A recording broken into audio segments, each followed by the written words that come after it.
You guys say that siren? Yep. Yeah. Of course, the town's got to test the sirens right now. Oh, Tornado sign. Yeah.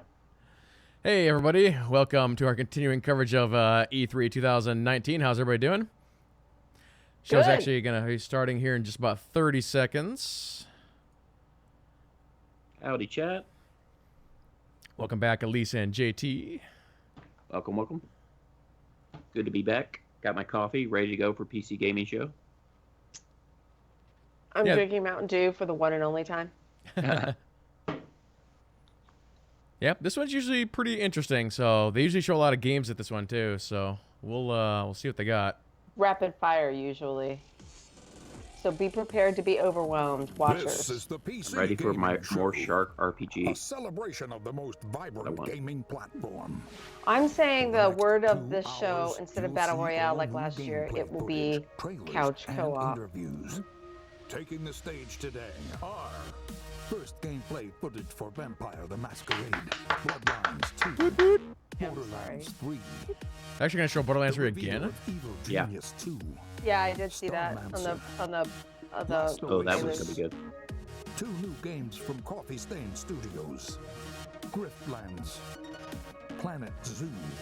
Oh, there we go, GT. What's next Planet for Zoo? Terraria? Yep, Planet Zoo. Remnant from the Ashes, Mosaic, That looks good. Warframe, Warframe. Oh, good. We're gonna see Baldur's Shenmue Gate. 3, the reveal of Unexplored 2, El Hijo, Age of Wonders, Planetfall, and more.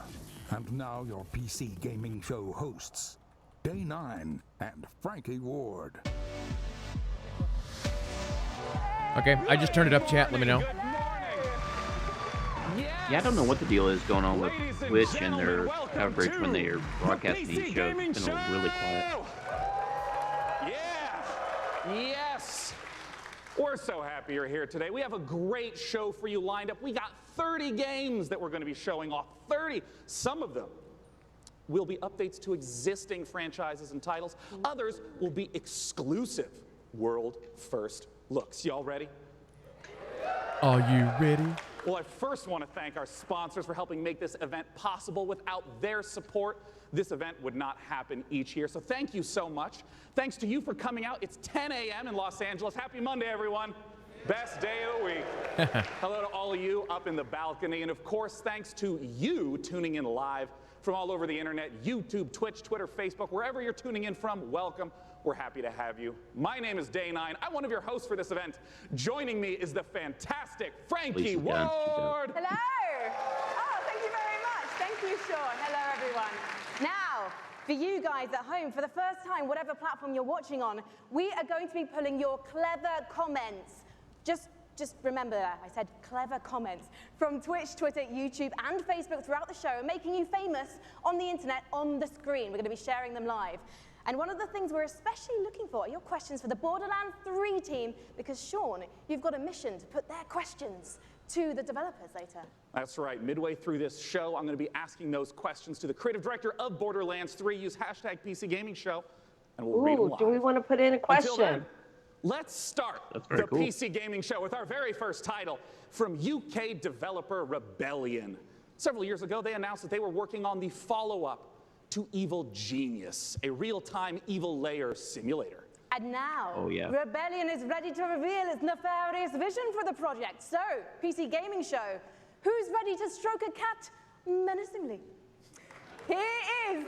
She had really bad jokes last year. Evil Genius. Yeah. I was going to say, World who's writing domination. this? Cringe moment.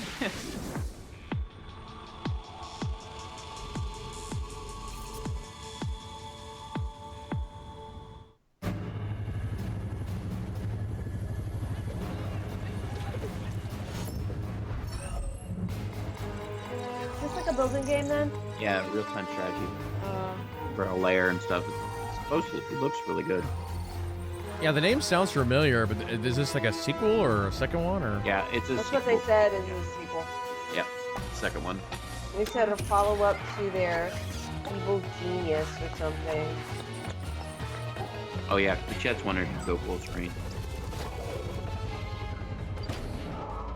Good catch, chat.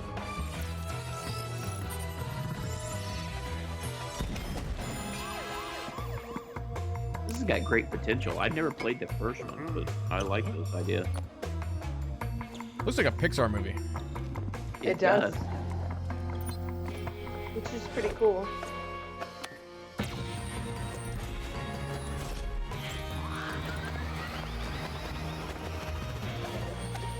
Oh, look at her go. Oh, shark. Oh, it's the Maneater game. Yep, Maneater. Sharks are everywhere. That looks good. That's pretty cool. I like the graphics. That art style. Sign up now for closed beta access. Successor to one of the most beloved RPGs ever. And with me to talk about it, I have Brian Mitsoda and Cara Ellison from Hardsuit Labs. Now, Brian, you were a writer on the very first game. So what does it mean for you to finally get to work on the sequel? It means that a lot of people have very high expectations, and we have to meet those. That is correct. Well, let's take a look at whether you are going to meet them, because we are going to take a look at the world's first gameplay footage. Oh, super stoked, super stoked. There's a lot of people that are very excited about this game. Because the first one is held in very high regard. Guess I have to be the one to tell you. It's still being updated by the community with patches and stuff. I mean, it's... You're obviously new to this whole existence, but truth is, most of you types won't even make it a whole year. We have one rule. You don't break the masquerade.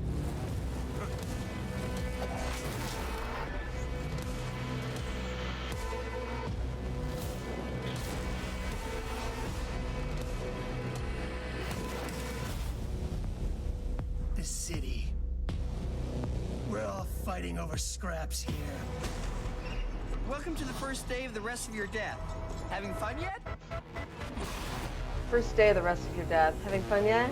It's a good line. That's a good line. Bloodlines 2.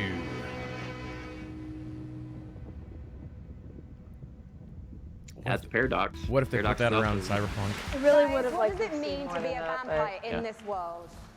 So in the Empire, what it is, it's kind of a darker version of our world, and the vampires kind of need to keep their presence secret from humanity. Okay, this so poor dude the vampires clearly are kind of doesn't do well with public staying speaking. in the shadows Yep. while also needing to feed on human beings and kind of manipulating us in order to get blood. We're talking about Oh, feeding oh. on human beings. I'm getting flashbacks to last year's Oh, show. Cara, how do I it's vote? not just a case How do I though, vote? of I'm sucking going to blood and assume filling up it's your on health meter. It's actually different /Twitch, types then of you blood do to the different hashtag. things. That's right. So we have the resonance system, which means that essentially /Twitch. vampires can kind of Yeah, see twitch.tv/Twitch. the emotional resonance of human beings, like fear, Like in the or chat for this desire, bad boy? Yeah. and then they can feed on those people to see like chat. feel the same things as human beings do, to feel more kind of alive, and that can give you like extra boosts in the game.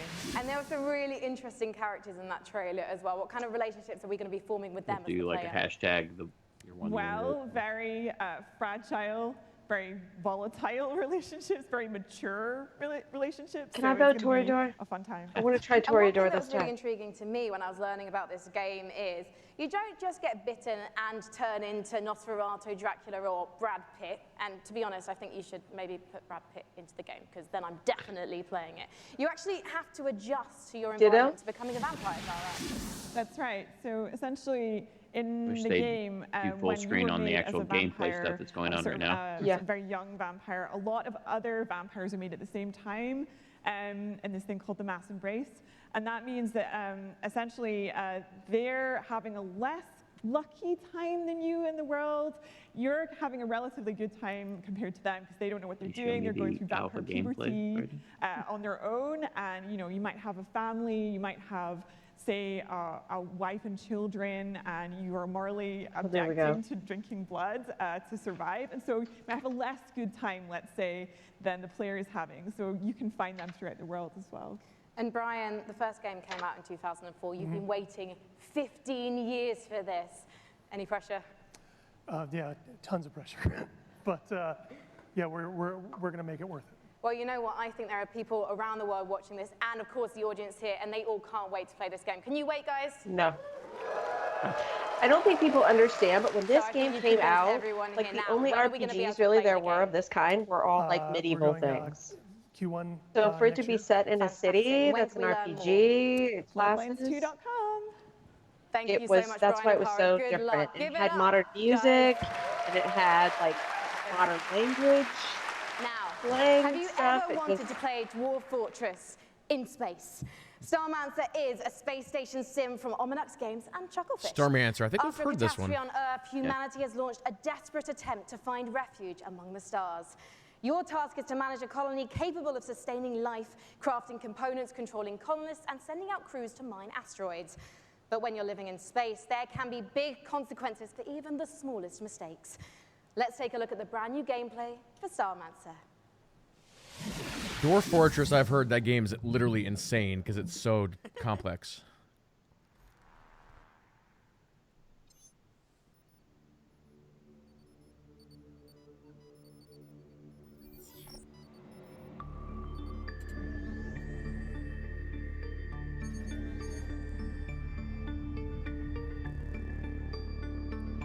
But yeah, it's like a management sim. okay, Oh, did that just go down for everybody or just me? I'm so Okay. good. I had to refresh mine a second ago. I'm probably off then from you guys because mine froze for a second and then came back. So right now they're showing like a star map with different planets and stuff on my screen. Oh yeah, I'm a second behind you. Okay.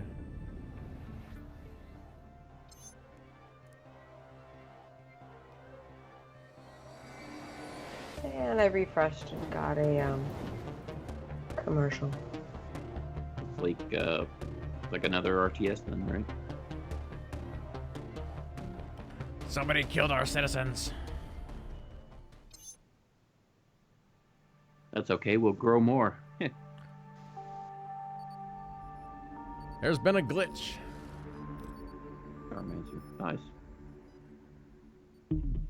Well, I missed most of that because that's Our stupid. next guests Oh.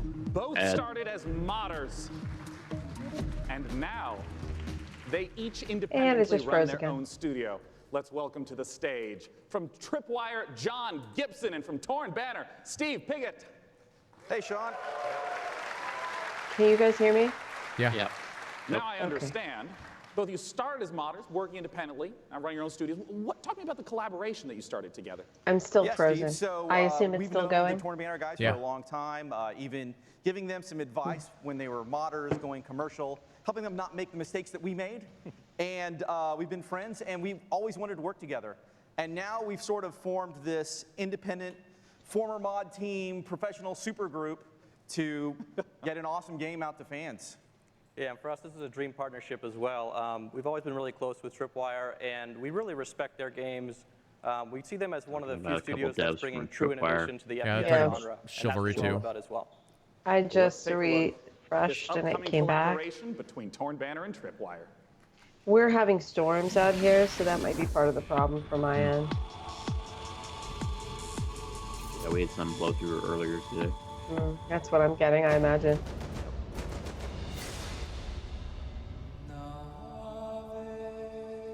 You go first. It's your chicken.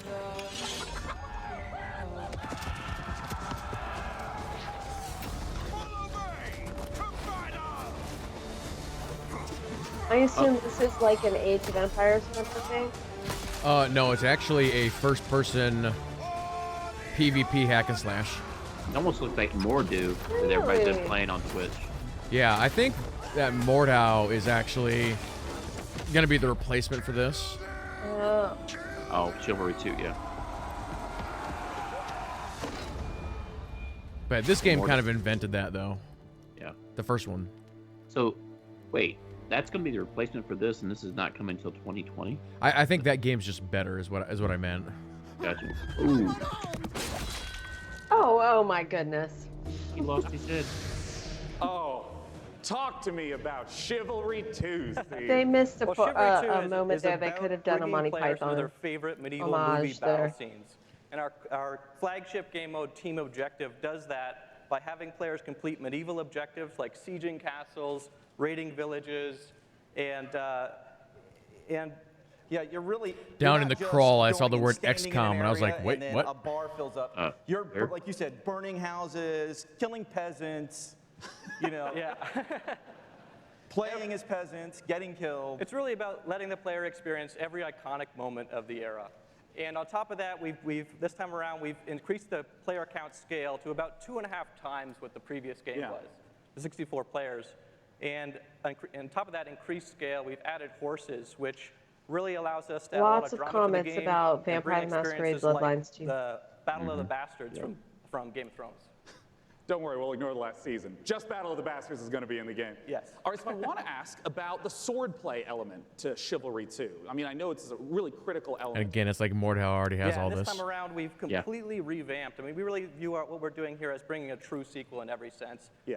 We've attempted to completely revamp the combat, movement, and animation systems so that every swing, every action of the combat feels readable and fair, and also has the satisfaction and the weight that you would expect when two medieval knights in full armor are clashing. Yeah, and it's very, very fluid and much more accessible than the previous game. And it's, you know, the pace is so much quicker. It was what I really enjoy when I'm playing it. Yeah, and I wanted to ask about the fluidity, because in a lot of melee combat games, you hit a button and there's like a full animation swing and then you sort of reset. So it's kind of these discrete, chunky times. I understand that in Chivalry 2, the swordplay operates differently than that. Yeah, we kind of think of it like when you're swimming, where you're kind of constantly using both arms at the same time. And a core part of our focus this time around has been making it so that players can fight multiple opponents at the same time. Like 1-on-3, 1-on-4 situation? Exactly, because that's fundamentally part of the becoming the ultimate warrior fantasy. I can turn it up a little bit more, Chad, if you want. On the battlefield. Well, I mean, I do have to ask, we've been talking about swordplay and mastery, but the original Chivalry, I mean, it's kind of like silly fun. Like, how do you balance the mastery with the fun element?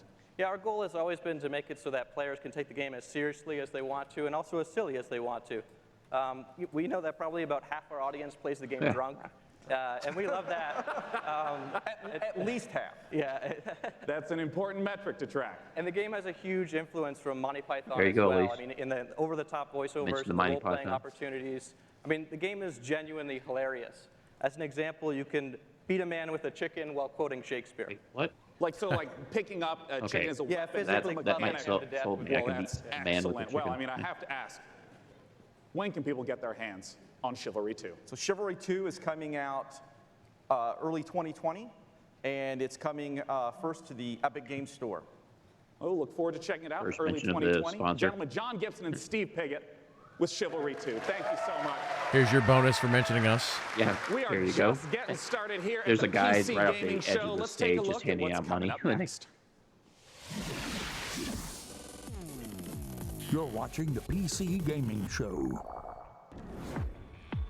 Coming up, build a world I'm for excited about this wildlife in Planet Zoo. From the creators of Darksiders, Remnant from the Ashes, Baldur's Gate 3, and more trailers, interviews, and gameplay footage.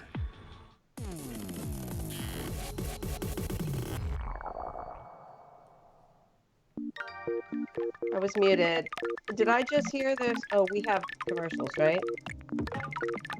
Did I hear we have a new Darksiders? Yes. Yeah. Or, That's what I thought. Or something having to Something do like with Darksiders. Darksiders? This is the Mimic, I believe. Seven Sins, that'll be later at Ubisoft. I don't think they're going to have Odyssey on this show.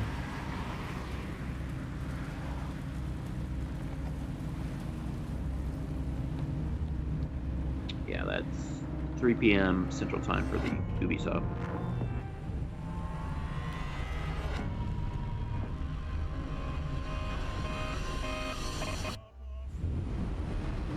Mosaic, that's what it was. We saw this last year too, right? Yeah. Okay. Had to retweet. Sorry about that, y'all. That was a brand new trailer for Mosaic, a dark and atmospheric adventure game coming later this year from developer Killbyte and publisher Raw Fury. So how are you guys enjoying it so far?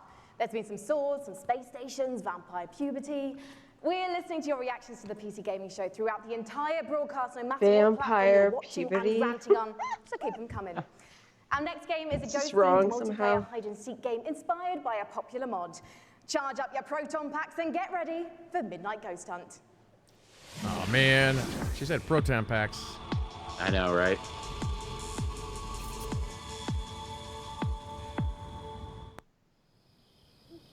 Let's see.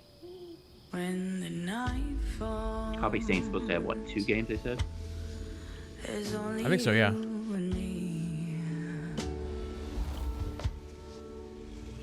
When the night falls, you can count on Don't cross the stream, guys.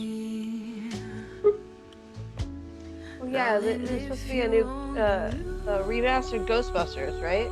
Yeah. At some point, yeah. It'll make you feel brand new. So just tell me, where are you? They just totally killed that lamp. Got a big surprise. Oh, nice. Aha.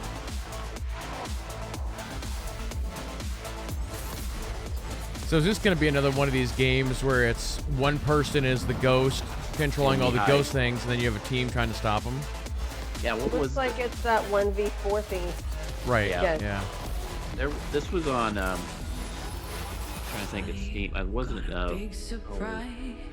Gary's mods thing on Steam, and they're the game you could hide in an object, and it's kind of like this. It's like, I don't know if that was testing for this, but it's you could hide out in that. And it's like a 1v4 kind of thing. I have to say, this was, I liked the music for that trailer. Joining me on the stage Wait, to talk that was about really well Midnight Ghost Hunt is the dynamic one-man team. Creative director, programmer, designer, One-man Sam guy? Wow, okay. Malone. Thank you for having me. Sam, Wow. please tell us what is going on in that. What is Midnight Ghost Hunt all about? So Midnight Ghost Hunt is a multiplayer ghost hunting hide-and-seek game. You can play either as ghosts or ghost hunters, like a 4v4 format. I see. The ghosts can hide inside average everyday objects around the haunted house.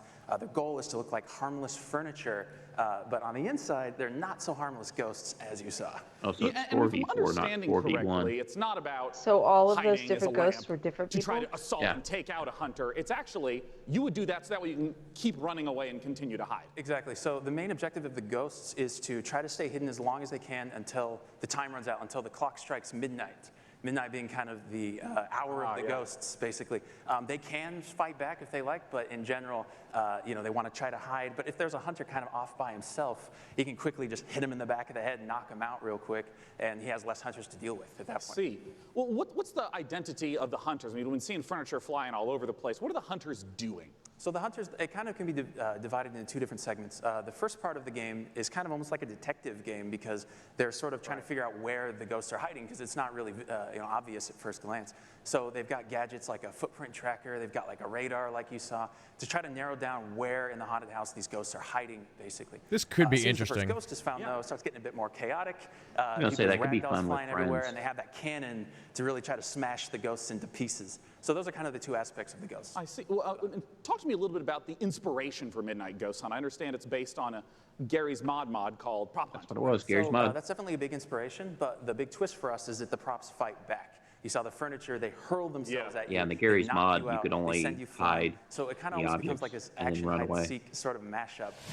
You have a reason to be a little bit afraid of the things that you're hunting. So that changes up the dynamic a good amount, I think. And I want to ask about when the clock strikes midnight. We saw the very spooky red color pop up. We didn't see what happens then. What's going on there? So midnight, if even one ghost survives 4 minutes into the pole. match, then you hear this ominous Have you grandfather seen a clock chime ghost? across the map. All the lights will actually flicker out. 65% It'll of get really people? dark Oh, and now it's down scary, to 53. And all the ghosts that were destroyed actually return. I think that's just as chat vengeful trolling. Spirits. They're I a lot think more so. powerful than before, and they glow a very brilliant red. So at this point, Or maybe the they've tables have watched turned. Ghost The hunters are now Story, the whatever that hunted, show is. And they just need to Yeah. try to work together to stay alive long enough for their evac to come, which is another 4 minutes or so.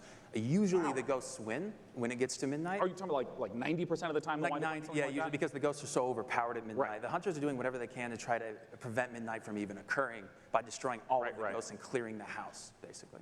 Well, awesome. When can people get the chance to try out Midnight It's a Ghost neat Hunt? concept So for we'll a be game. running an alpha event later in the summer. You can sign up at midnightghosthunt.com. I'd also like to give a shout out to our Discord, discord.gg/midnightghosthunt.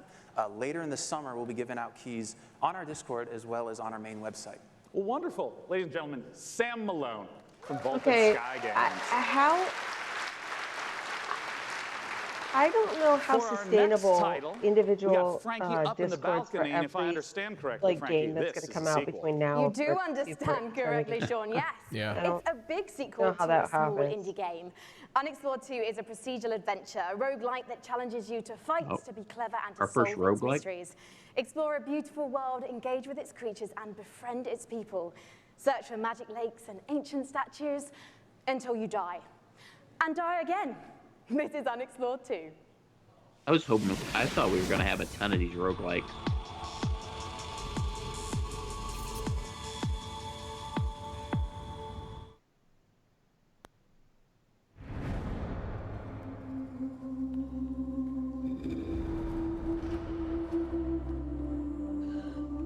Neat lighting. Yeah, very neat. Well, that's cool. You could transport through that. You teleport through. More of a top-down game.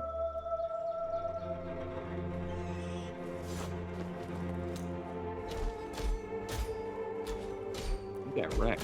So I wonder what elements you get to keep when you die.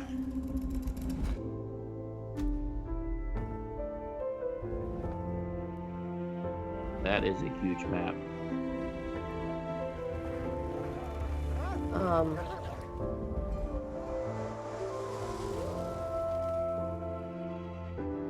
Ooh, there's a person. There was a second person there. I wonder what that means. Yeah, I don't know. The art style, it reminds me, what was that game that we had to co-op on, Kid Lee? Shoot. Jim played it too. Just the crazy team-ups and stuff. You're talking about... I know what you're talking about, but I'm forgetting the name of the game. It was like really crazy and funny and stuff like that, and there's like a narrator. Yes. Yeah. One The of bear the biggest crashed into the bang planet. for your buck that you can get when building a new rig is investing in a new monitor. And here to talk about a groundbreaking new display is Samsung's Dean Del Cerro. Welcome, And I Dean. forgot that they had What you got product for us? like.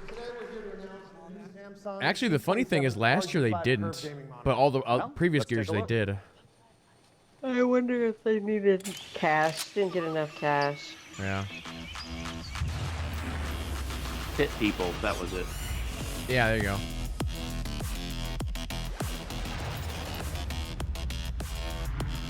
$240 hertz.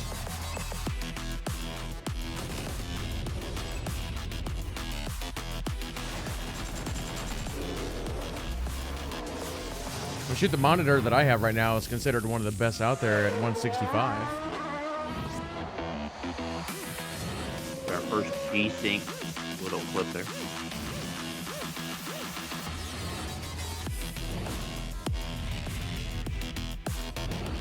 I don't know about a curve though.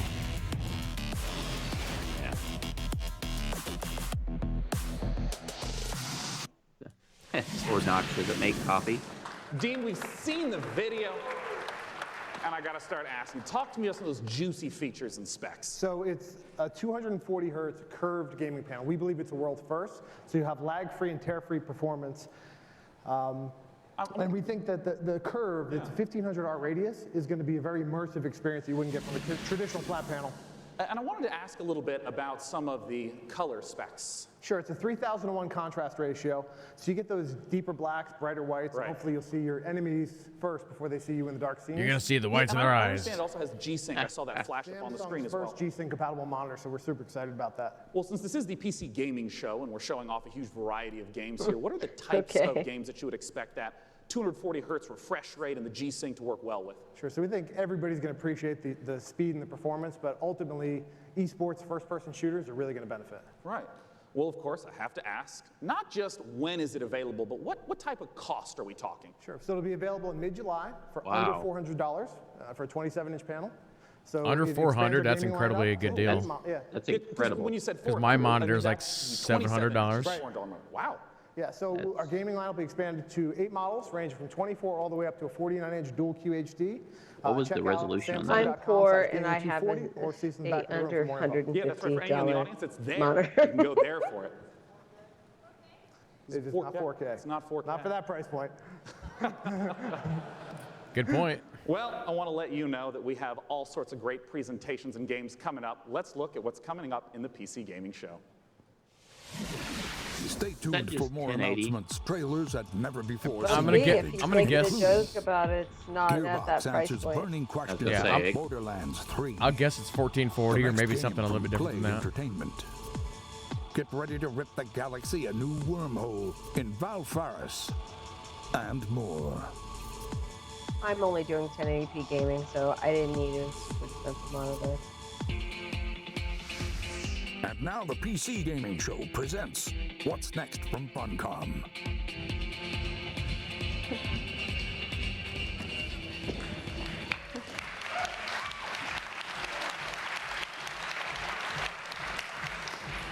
Hello, everyone. Thanks for the warm applause. It's very exciting for all of us at Funcom to be here at the PC Gaming Show for the very first time ever. And naturally, mic. we would like to Yep. show some On the of the cool stage. stuff that we've been working on. So without further ado, here are some of the games coming for 2019. Ooh, the new Mutant going on Year Zero. across the zone. I didn't see this coming. That's nice. Until now. Oh, a moose. He's got a moose head. No, he is a moose. It's their mutants and stuff. That game I is see it. awesome. A lot's happened since you've been traveling, Con. We could use your skills. Stalkers got each other's backs, right? There's a What duck. happens to you Yep. happens to me. Duck is awesome. Oh, I was like, Ooh, wait a minute, yep. now we've got Conan with the The duck? real-time strategy. No. Conan Unconquered real-time strategy. That's the third one. Yeah, it said Wave 5. Is this like a tower defense? Yeah. Must be. Kind of like Then they just hey, said page 25. they are just billions. Okay, that's cool. It's got a Shadow of the Colossus feel there. So Mutant Year Zero is not a mobile game. It's kind of an XCOM with actually stealth options on it. Yeah, Mutant Year Zero is actually really, really good. Oh, this looks creepy, almost like Moons Prey. of Madness. Halloween, coming out Halloween 2019, of course. That is pretty cool. Who would have thought? My son, off to fly among the stars. Wow. When they play ominous music like that, that is not something you Please should be welcome proud to of. the stage, founder and director of Mighty Kingdom, Philip saying. Mays.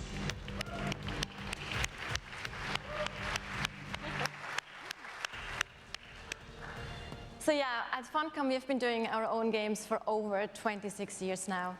But recently, we had the great pleasure to be working with some other very talented developers and help them publish their games.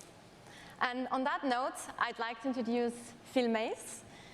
He is founder of Mighty Kingdom, a studio out of Australia, who has been working with us on something a little different.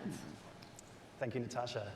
So on April 1st this year, we put out a little trailer for something called Conanchop. And considering Chop the Chop. date, it was perhaps no surprise that people decided that that was Holy, April stole my Fool's joke. character's name. So Copyright. yeah, we have a little surprise for you. Check this out. Old exclusive.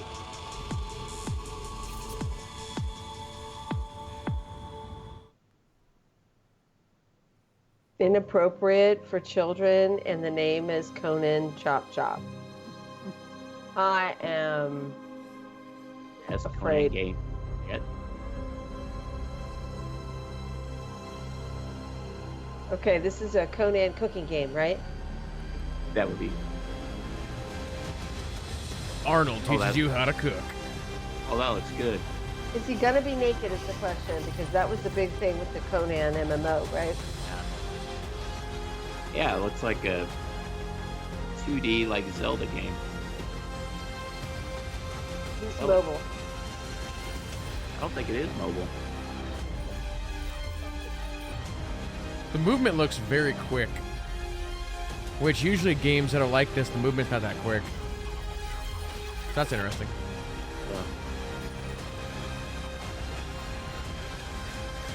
So this kind of looks like a cartoony Diablo. Yeah. Oh, September 3rd. But man, the name's kind of lame. Conanchop. Chop. So there you have it, Conanchop. It's a roguelike action-adventure game. It's Oh, very there's real. your roguelike. And it's coming to Oh, that's a PC, roguelike? Xbox So if you One, died and you PlayStation come- 4, Yeah, that's and weird. Nintendo Switch on September the 3rd this year. It's 2019. We also have a playable version here at E3 at our demo room, so if you want to give I agree, Lord Knox. Stick That looks Figure pretty. Conan a try, Not for children, then but it please don't looks hesitate to pretty drop by. childish looking. Thank you. Thank you so much. Yeah, I'm impressed. I didn't think we were going to get a Last Oasis like is an a nomadic expansion for survival game set in a Year Zero yet. That's post-apocalyptic cool. future where the Earth has stopped rotating. The last humans need to outrun the blazing sun in massive open-world environments. Good times. But cheer up, sunshine. This is one of the most original-looking multiplayers we've seen, with interesting ideas underneath. A player-driven economy and some truly incredible death machines. Coming to early access on Steam on July 15th, let's take a trip to the Last Oasis. Player-driven economy, I'll see. My tribe Yeah, this is that MMO. Looks pretty good. It's a survival type of MMO. We must move forward or die beneath the sun.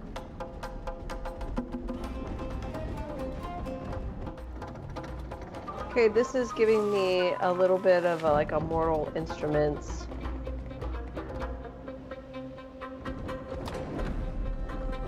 Kind of a feel.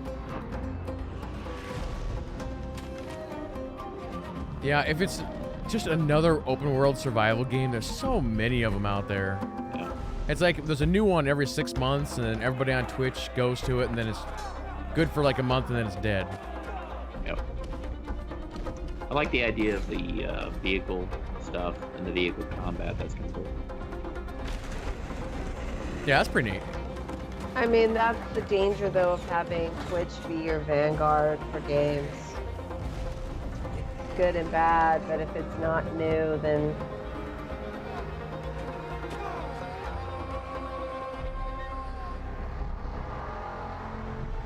Holy cow.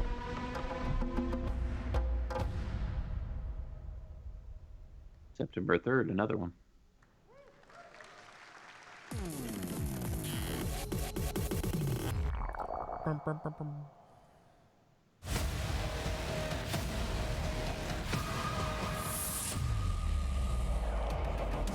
World of Wonders Planetfall. Mm-hmm. I've been seeing some people get first looks at this on Twitch. It looks pretty good, actually. Another RTS. It's more like Civilization, though. This looks very interesting.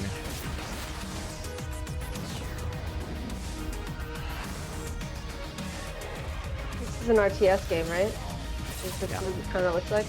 Yeah, kind of a mix between the RTS and like a regular like Civilization game. Yeah, I'm trying to figure out, is this turn-based or is this real-time?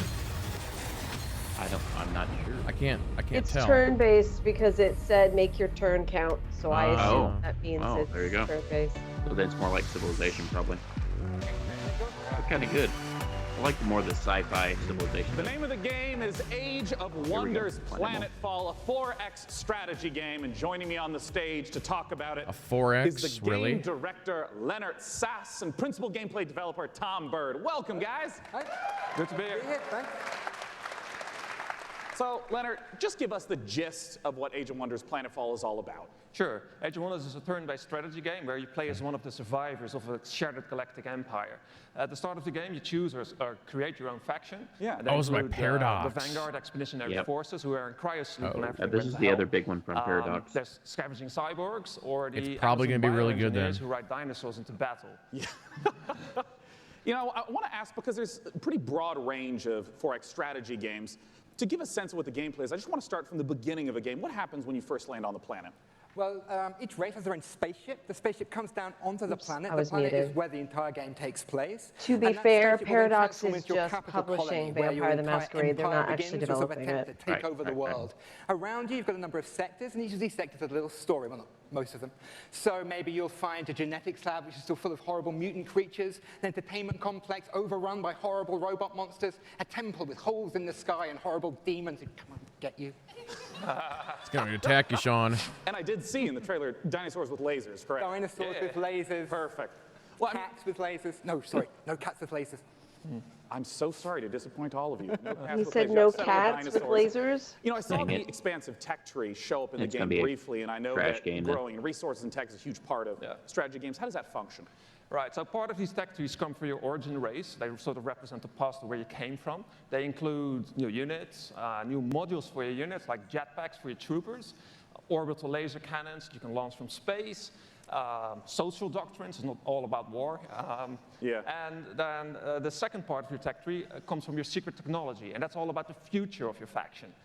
So you can create like a combination you're gonna between be getting man this, and aren't you? machine or man and computers. Yep. Yeah. Others include Probably. doomsday Say, technologies Ox- that Ox allows will you probably be to liking this infect the entire population with alien brain-eating parasites, or win the game by splitting space-time. I love how many details you're giving me of the horrors that await on the planet. The future is not a pretty place. Well, I want to ask about some of the combat that we saw, because in a lot of strategy games, the combat can be very brief. It just, shows two armies pinging off each other. But I understand that the tactical layer is quite rich. Right, so when combat starts, you'll see, like on the world map, maybe like a little sort of space lab or something like that. When you go into combat, you will zoom all the way in, and you will be inside the lab. You'll see all the pipes and all of the goops flowing around. All of your units, which you've been putting together and built, are now deployed. In turn-based combat, you can move them into cover, use their abilities, shoot laser cannons. Maybe you've chosen advanced, so you've got like a bunch of space it's dwarves not with really leather my suits that jam, holes in the but ground it looks that pretty shoot from cool. the holes. Maybe you've chosen the Kirko, sort of horrible alien bug This guy monsters. is They run energetic. forwards and He's slash had a people lot of and coffee. puke acid on them, that kind of thing. I mean, Oh, how you should long do some totally of these watch battles the wind up Twitch. lasting? These It guys are depends. A like, short battle can wow. be maybe 2 or 3 minutes, but at the end of the game, you've got a massive siege with like 20 units on your side, 20 units on their side. You've got orbital cannons blasting holes in the world, and that can maybe take 30 minutes. 30 Well, minutes? talk to us about when we can play the game. Like that. Okay, the game is due this August 6th. It's going to be available on PC, multiple platforms, consoles, and it's available for pre-order now. August 6th. Well, lovely. Nice Great. consoles What's that too. URL? Good Yeah, I job. saw that. It's AOW-planetfall.com. Well, I'm looking forward to it. It's less right than now, 2 there's months away. nothing Gentlemen, being thanks so much for released joining me. anywhere near August 6th. That's a good time slot. Thank you for sharing the horrors of the future. And for our next game, Frankie, I have to ask you, what year is it? Why? The year is 1946, Sean, my dear boy. Europe lies French in number. ruins, torn apart by the satanic Plan Z. A brave band of heroes cast the Fuhrer into hell, but little do they know, the nightmare is far from over. Achtung! This is the world-exclusive reveal of the next shooter from the makers of Sniper Elite 4. She needs to dial it back just a little bit. I do like Sniper Elite 4. That was a pretty good game. Just a little bit. Rated M for mature.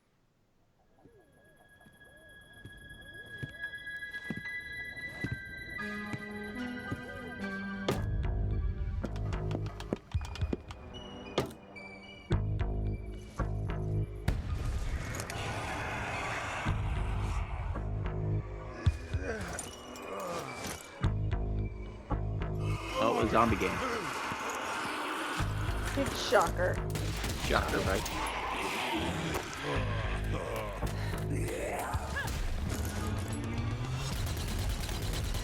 Making loud noises like that just gonna attract more of them. Well, I mean, I don't know about a track. Y'all stand around there.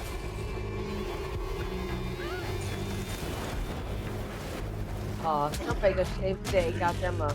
Okay, now why are you running through a face? Wait, I don't think he's saving him. Uh-oh. Ew. Oh, there you go. You better pick that bad boy up. Oh, didn't he put a hole in it? Oh, true.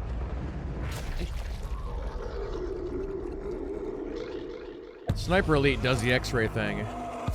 Yeah.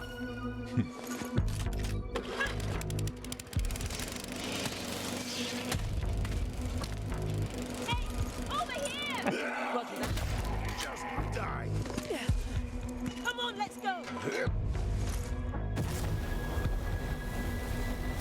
I guess he must have just a little bit left in the tank. Right.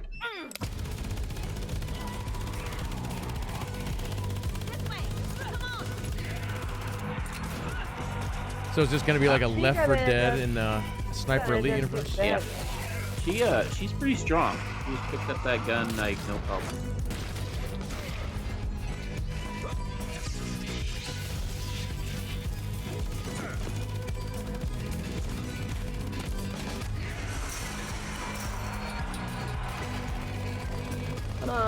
Anybody else getting a Plants vs. Zombies feel right here? Yeah, maybe. Yeah. Oh, Except for Hitler, dude. Hitler is a zombie. There we Wait, go. Zombie Army Dead War 4? There was three more of these? Yeah, where was the other 3? I missed those. Never heard of it. Later on the PC Gaming Show. Wow. A love letter to classic JRPGs. Actually, I thought maybe that was going to be the story campaign for Player Billion. Adventure set before, during, and after the Big Bang. Baldur's Gate 3, and more.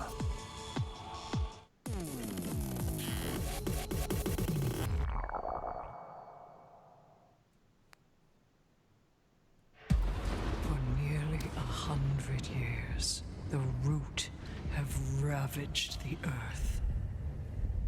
An unending assault without reason. We are victims to a hatred that we do not understand. This evil will consume our world and the countless worlds beyond. This looks familiar, this commercial. You rise to meet it. I swear we've seen this. A trial by fury and blood.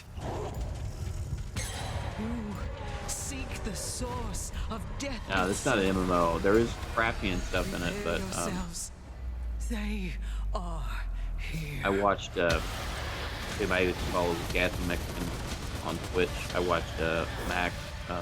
So the developers actually play the game and check this out. It is pretty hard, but it's a really neat. If you want to challenge yourself in this game, Oh, Remnant. Yeah, that looks like a kind of a Dark Souls-ish. Not the same aesthetic, but that. The whole crafting element is really cool in that game too. Joining me on the stage to talk about Remnant from the Ashes. In that trailer, we got the chance to see so much new gameplay footage and new environments. Let's welcome the CEO of Gunfire Games, David Adams. So David, I want to ask right away, for those who are unfamiliar with Remnant from the Ashes, what kind of game is it?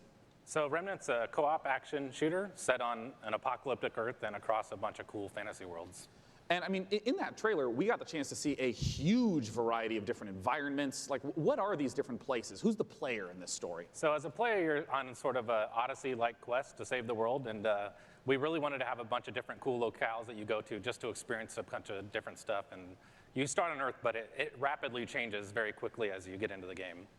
And one thing that we've talked about before is that replayability is a huge focus of the game, that you could play through it 10 times and still be seeing new bosses, new monsters, new locations. How exactly does that work?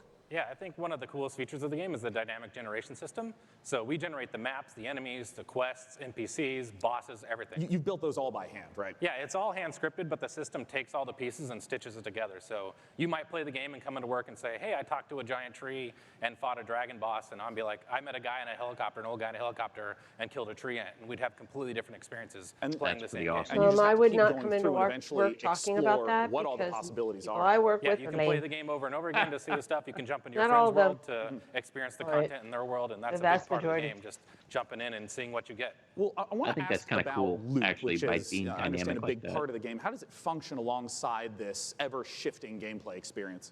Yeah, the loot in the game is all legendary items, and it's tied into the dynamic generation. So if you fight a boss or meet an NPC or get a cool, unique side quest, it generally coincides with a cool, unique item. It might be a boss weapon or a magical item or armor. So if you play the game and you get all completely different events, you'll have different equipment than I have. Cool. And in the trailer, I also saw that there were 3 people walking through these, and you mentioned the co-op experience. How does co-op function in the world? So the game's full co-op from beginning to end. You can jump in at any point, and the game's definitely slower paced, more difficult. I mean, you will die a lot in this game, so awesome. There's a huge advantage to bringing your friends to come in there and help you take down bosses or fight off different events or just generally progress through the Kind of world. reminds me a little bit as a big of fan Bloodborne and Dark Souls. I'm really Vermintide. looking forward to Remnant from the Yeah. Ashes. What's the release date, and where can But people go you for will more die a information? lot. So Remnant's coming out August 20th on awesome. PC Another August and one? Xbox and August PS4. 20th. And if Nice. you pre-order the game now, you can actually get in early and start playing the game August 16th. August 6th, Well, 15th, awesome. Ladies and 16th? gentlemen, David Adams from VIP, Gunfire yep. Games. Thanks so much for talking to us about Remnant. And as we mentioned earlier, keep those questions coming. I will be asking on stage the creative director of Borderlands 3 everything you want to know.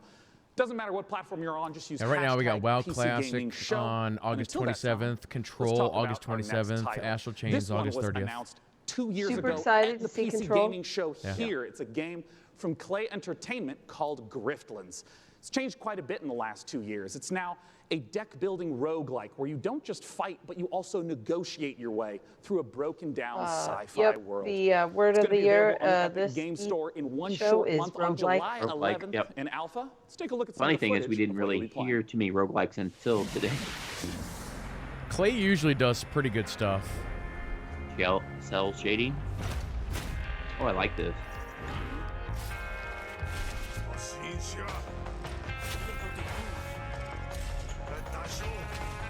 Okay, that's interesting.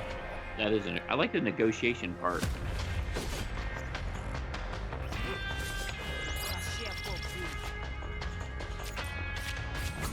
Oh, I like this. It's like adding more action to, like, Slay the Spire. Yeah.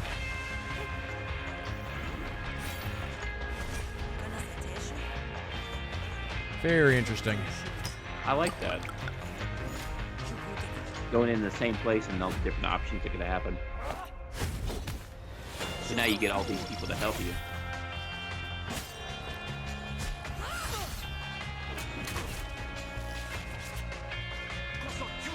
Uppercut.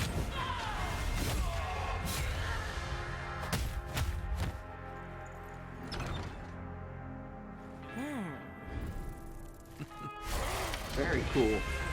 Neat concept. Alpha July 11th. On your Epic Game Store.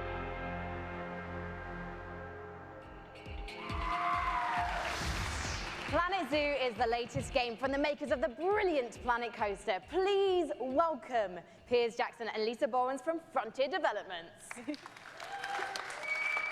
Now, Piers, what kind of zoo are we going to be running the game will here? have those combat So Planet scenes. Zoo like is a new management sim game from us.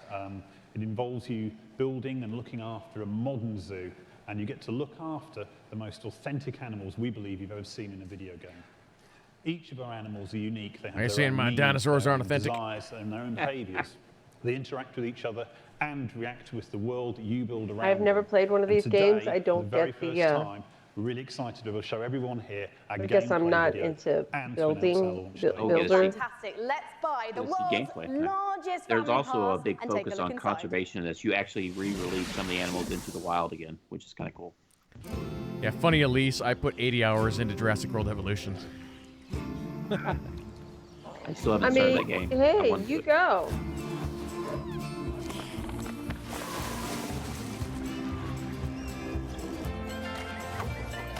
Yeah, Avengers will be tonight. There's for an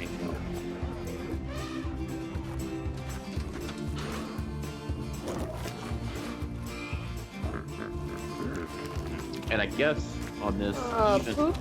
You gotta go clean up poop? Yep. Who wants to do that when you have Well, to do it at you home? you hire people. You hire people to clean it up. Right. How much fighting do you have to get the I guess even like through genetics in the breeding system that you can even have different types of the same animal and stuff. Kind of similar to Jurassic World kind of thing.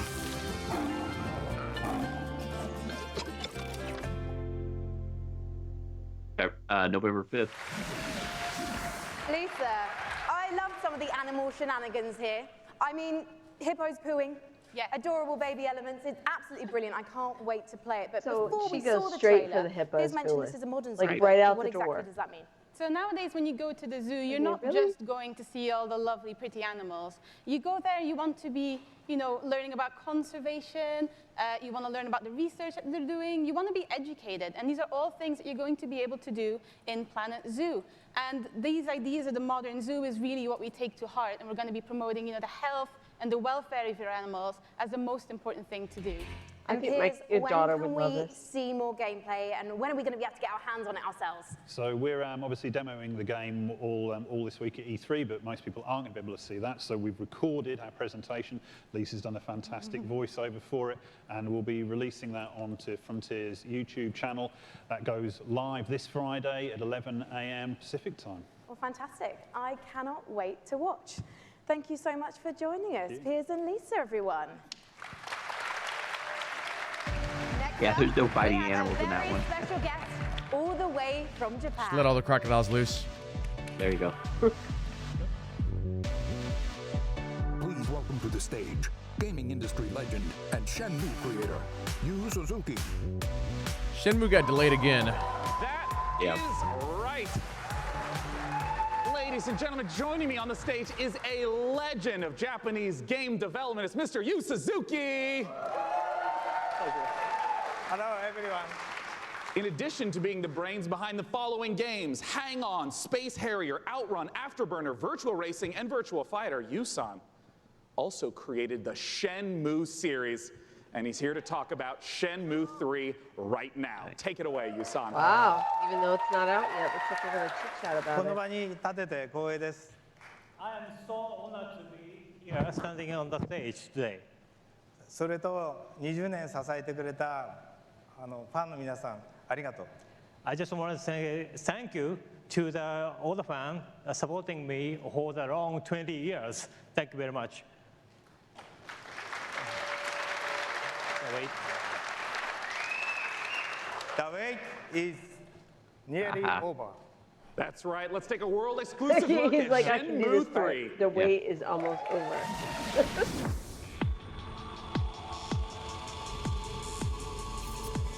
Yeah, but people have been waiting for this for a while. Honestly, I don't think your kung fu is strong enough. Grandmaster,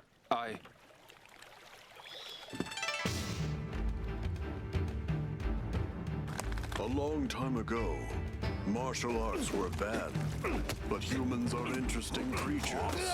They practiced in secret, away from prying eyes, and became stronger. One even practiced atop this very boat. Nam Tren survived the ban and was passed on in this way.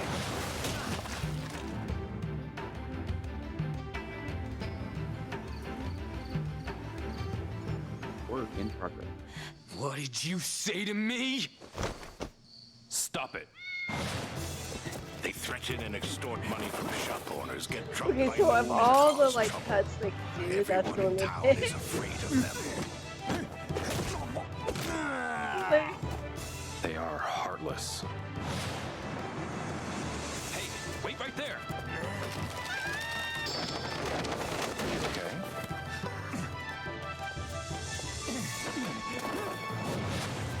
This is him, the Japanese guy who got in our way. You've got some guts to barge in here on your own. The Japanese guy. It's actually that got coming in our out this way. year. Wow. I I know. November 19th. So many people have been Another waiting November for game. Shenmue 3. I would like to once again thank you so much. Thank you, Yusan, for joining us today. So a couple days after Cheers, Fallen Order. Everyone, thank you.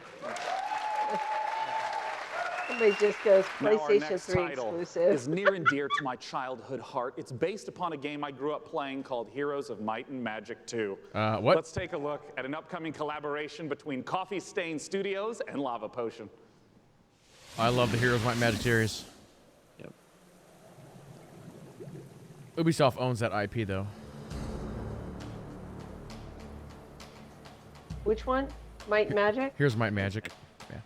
The essence within you, it is who we are. In dead or in living, it's near and it's far. In human and beasts of the land, it flows through the forest. This is our song number.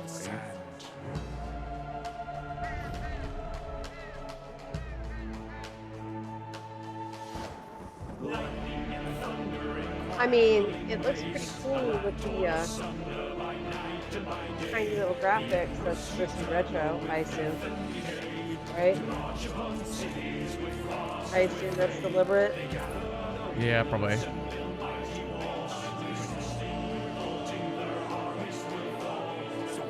Yeah, it looks like Heroes Might and Magic. From like 15 years ago.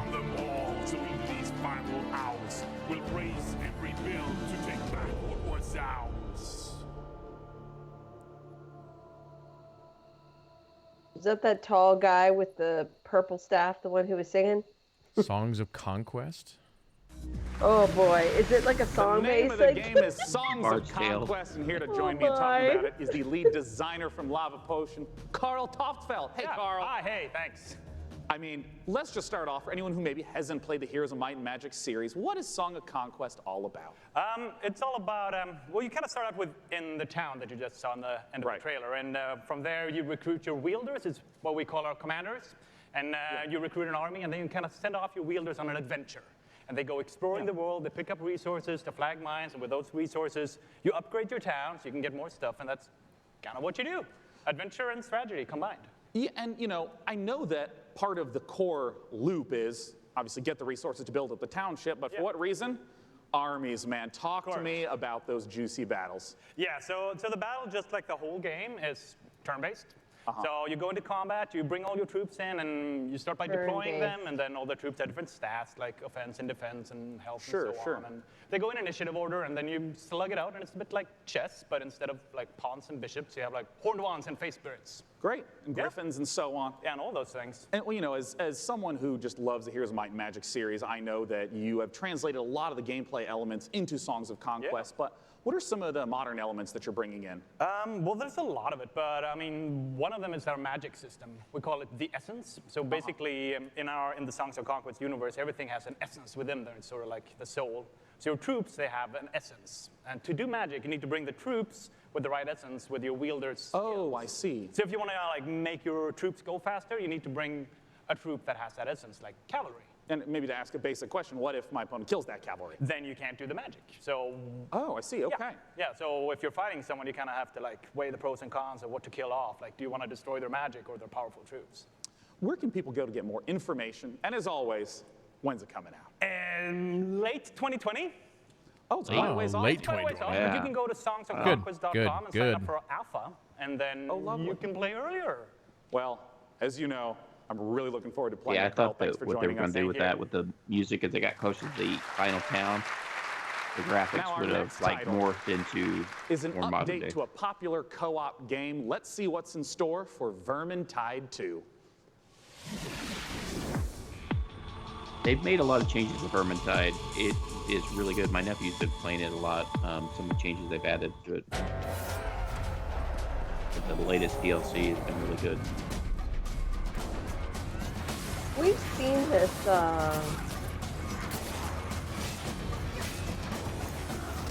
right? We've seen the trailer for this already somewhere? I'm not sure. I don't know. This might be another DLC they're adding. Yeah, they've done a couple DLCs. Yeah, this is a Warhammer game. Yep. I hate it when that happens, by the way, when you get snatched. looks like this is the enemy. Yeah, you're like a rat. That's interesting. It looks like you're fighting. Yeah, versus. That's a new one. So it looks like you're playing as the opposite faction. Very cool. You just saw the reveal of the new PvP mode coming to Vermintide 2, which turns the Warhammer Fantasy cooperative game into something even more brutally competitive. It looks deliciously vile, and surely dismembering Skaven is so much more satisfying when you know you're going ham on a fellow player, making him or her cry little baby rat tears behind their computer screen. Nephew I was right. You can sign up now for the Vermintide 2 Versus beta at vermintide2.com/versus. In Per Aspera, you're an artificial consciousness orbiting Mars, whose ultimate purpose is to terraform the planet, starting from a single drone in your landing site and turning the planet into a flourishing second home for humanity. Courtesy of developer Talon Industries and publisher Raw Fury, here's a first ever look at Per Aspera. Paraspa? Yep. As we all know, reaching the Red Planet was not humanity's greatest achievement. Transferring the complexity of the human mind to machines was. What? So they can succeed where we failed. So they can build us a home on that distant, dusty rock. These people clearly have not watched various sci-fi shows. Amy reaches Mars and begins their mission. Amy. Because that is, are you with us? Danger, Will Robinson, right there. Of course, I'm with you, Houston. Well, and if you can already transfer your consciousness to a machine, why would you go back? That almost looks like RimWorld. Yeah, kind of. I need to see more on that. Yeah. In the Assassin's Creed universe, our next guest sent players back in time to rewrite history. But for his debut project with indie studio Panache Digital Games, he's going to take us back 10 million years to where humanity began. Here to tell us all about ancestors is creative director and co-founder Patrice Desolé. Welcome, Patrice. Thank you for having me. I'm really happy to be here. There's the ancestor. Been waiting 10 years. Yes. To come back on a big stage at E3 showing off a game. Well, it's fantastic to have Where did you we back. see this originally, though? It wasn't on this. It was last year. Was it? Was it the Xbox show last year, or was it Ubisoft? An open world game. Thinking maybe it was which one of the you can packs. do I don't think it was at a lot E3. of things. You need a character in a 3D environment. I'd have to see the game. I don't recognize the name. I'm the historical guy. I'm the historical dude. Yeah, so it's I the one need- where you, this you're one. the ape. So let's go back you at have the to very evolve beginning. to It'll being be a human. easier to do. Because I won't have to build a city, I won't have to build technology, and I was a bit naive. Because we built Africa 10 Yeah, I million want to say we years saw ago. this last year at E3, but I don't remember And which that's not easy conference. to build. Yeah, it was sound either like easy. I don't I mean, think how it was have you turned PC those though. things I into feel like it gameplay? was like Xbox Well, you play our last or common Ubisoft. It was like ancestor, one of those. right? Of all the big apes. Yeah, I'm not And sure. then you have to explore your environment, and eventually you expand your territory, you expand your clan, because you're not playing that one badass character. You play a group of badass character. And eventually you evolve into different species up until Lucy the Australopithecus roughly 2 million years ago. I imagine our ancestors had a lot more issues to deal with than we do today. There's going to be a lot more dangers. Oh, the Game in this Awards world. show Tell me a is bit what more they're about saying. this. Was Well, where it's we all showed about off. from a prey to Probably the a trailer then, predator. yeah. Basically, at the beginning of the game, everybody's there to okay. kill you I knew we had and seen it devour somewhere. you. I just couldn't remember what. And basically, at the end, it's pretty much you, who you're the predator, and everybody's afraid of you. And that's the idea of Ancestors, the Humankind Odyssey. So, Patrice, ultimately, what is the key to evolving your clan successfully? Curiosity, you need to explore, because, you know, I made game about characters and you needed to follow the story I wrote for you. This time, you're basically writing the story, right? There's no story per se inside. It's not about going and see mission givers. It's not about looking at the mini-maps and the little dots. It's about you, hey, Homo sapiens. Can you survive like our ancestors did? And that's the question I'm asking the players. It'll be for you to answer that question August 27th Another August Well, one. I was going On PC first. I was going to ask you when we can see it, and you answered my question first. Thank you so much. Wow, August is filling up now. As Patrice says, Ancestors will be released August 27th, and you Well, can learn I more guess at maybe everybody saw that November was not a good go, so they. Yeah, let's fill up August now.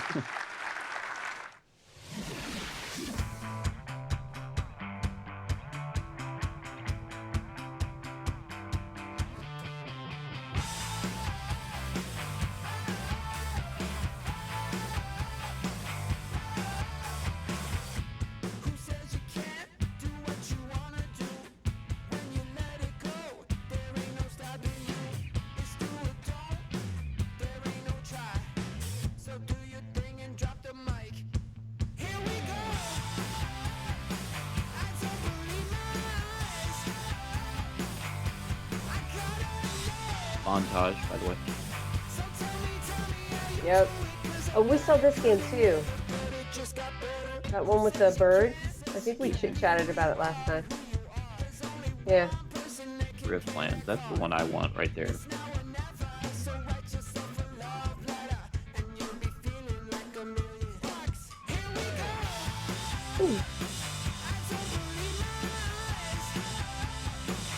What time does the Ubisoft show start? It's like 4? 4 Eastern, yeah.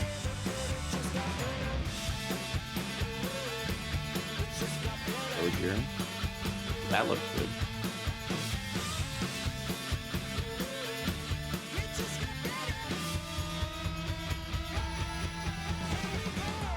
Since we're getting the montage, does that mean this is almost over? I mean, is that what that means? It's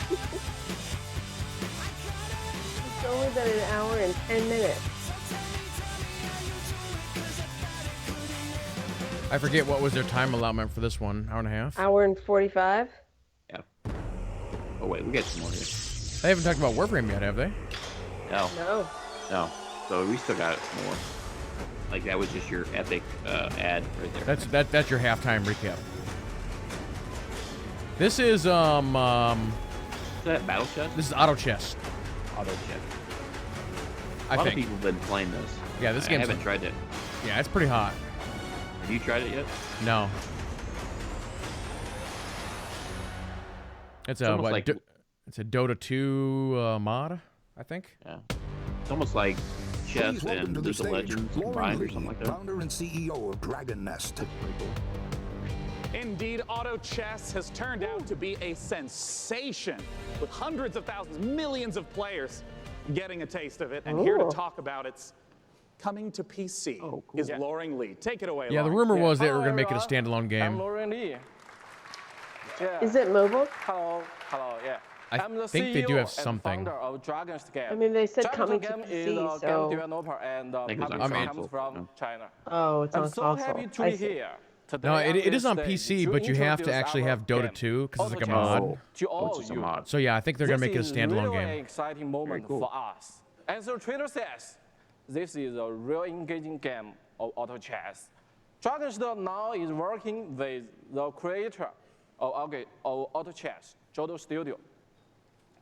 We are working together to bring Auto Chess to a world, both on PC and mobile, so that everyone from anywhere with any device can enjoy the same fun of Auto Chess.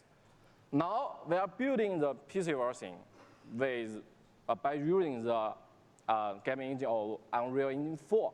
As everyone knows, Unreal Engine is one of the best gaming engines of the world. With the help of Epic Games and by the power of It's an Unreal, Epic Game I Store believe we game. can finish our job quickly and efficiently. I believe that's what he just and said, right? today, I'm very glad to Epic's announce helping him. the PC version of Auto Chess will be coming to the Epic Game Store. I look forward. I look forward to all of you playing Auto Chess on PC later this year. Okay, thank you everyone. Thank you, Lauren Lee. Yeah, cool.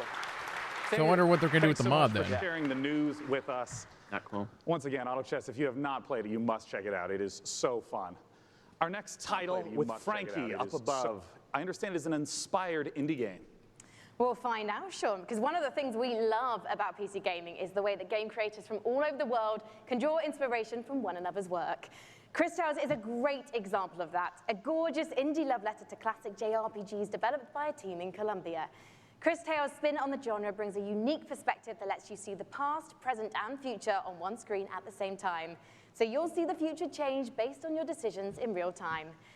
Here's the world-exclusive reveal of Chris Tales.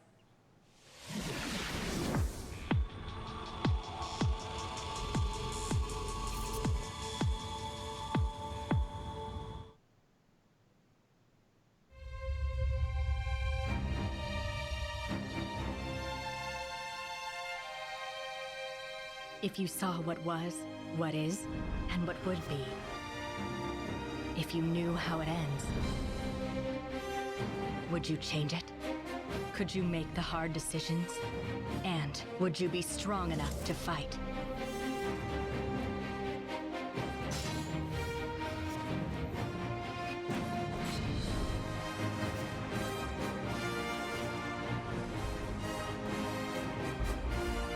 If you learn from the past and act in the present, you can rewrite the future.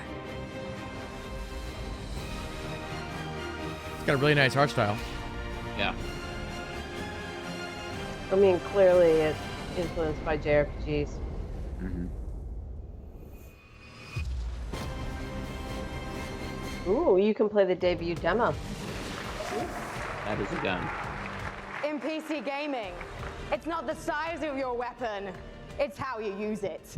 And I'm holding one of the, well, quite frankly, it's a bit average, isn't it? It's just your average, you know, Glock, really. No, it's one of the ridiculous alien weapons from our next game, Valfaris, a brutal, heavy metal-infused 2D action platformer inspired by true old-school classics like Contra and Turrican. Assuming the role of fearless warrior Therium, players must blast and slash their way through the doomed citadel of Valfaris, overcoming its deadly environments and enemies before challenging the arcane evil at its very heart. Get ready to rip the galaxy a new wormhole. From publisher Big Sugar, this is Valfaris. Who's doing the writing on this show?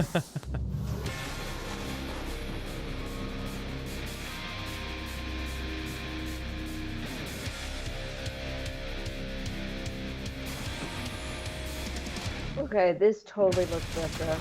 Yeah, it makes me think of Contra. This is the one I was.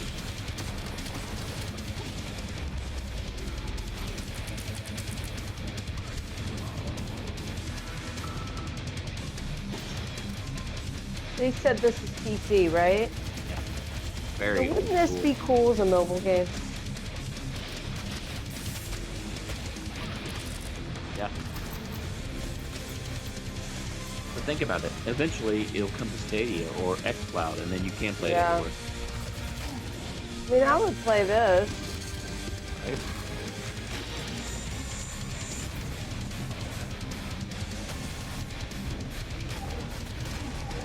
Ah, nice. Just incredible action in the Valfaris trailer. I'm very excited for our next guest. In case you have not been in downtown LA, E3 is covered with Borderlands 3 art. It's amazing, it's beautiful. And joining me is the amazing and beautiful Paul Sage, creative director of Borderlands 3. Beautiful's the new one, thanks. Yeah, there you go, Paul. Welcome.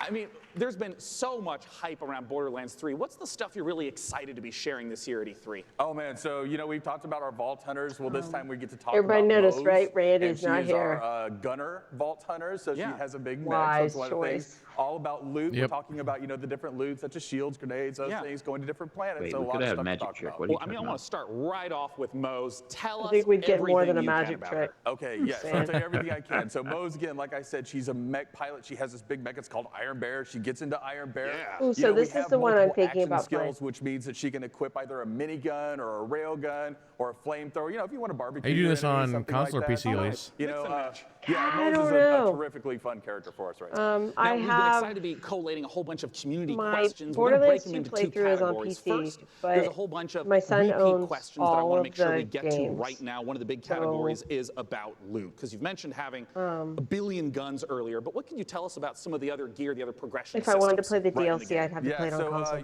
Let's talk about grenades. Like one of my favorite things that So, we don't get to talk about a which lot. are you gonna So do in the past, we've had grenades. the voting They've had, right now, one thing, Alise? they can bounce, they can stick to different things. You Borderlands know, 3 Vault this Hunter, time we're are you? combining Which one are you like gonna all be? of those things. So for instance, the other day I was playing and I threw a grenade, and that grenade had a bounce. The It would Beastmaster stick, looked pretty an cool. explosion would come out, and the grenade would fire Yeah, the guns as it was Beastmaster going looks through. pretty Right. cool So too. I we do have have like to a agree ton with of you on different that. grenades that are I in love there. pet classes, so I probably should pick that, but Lost feed. Uh-oh.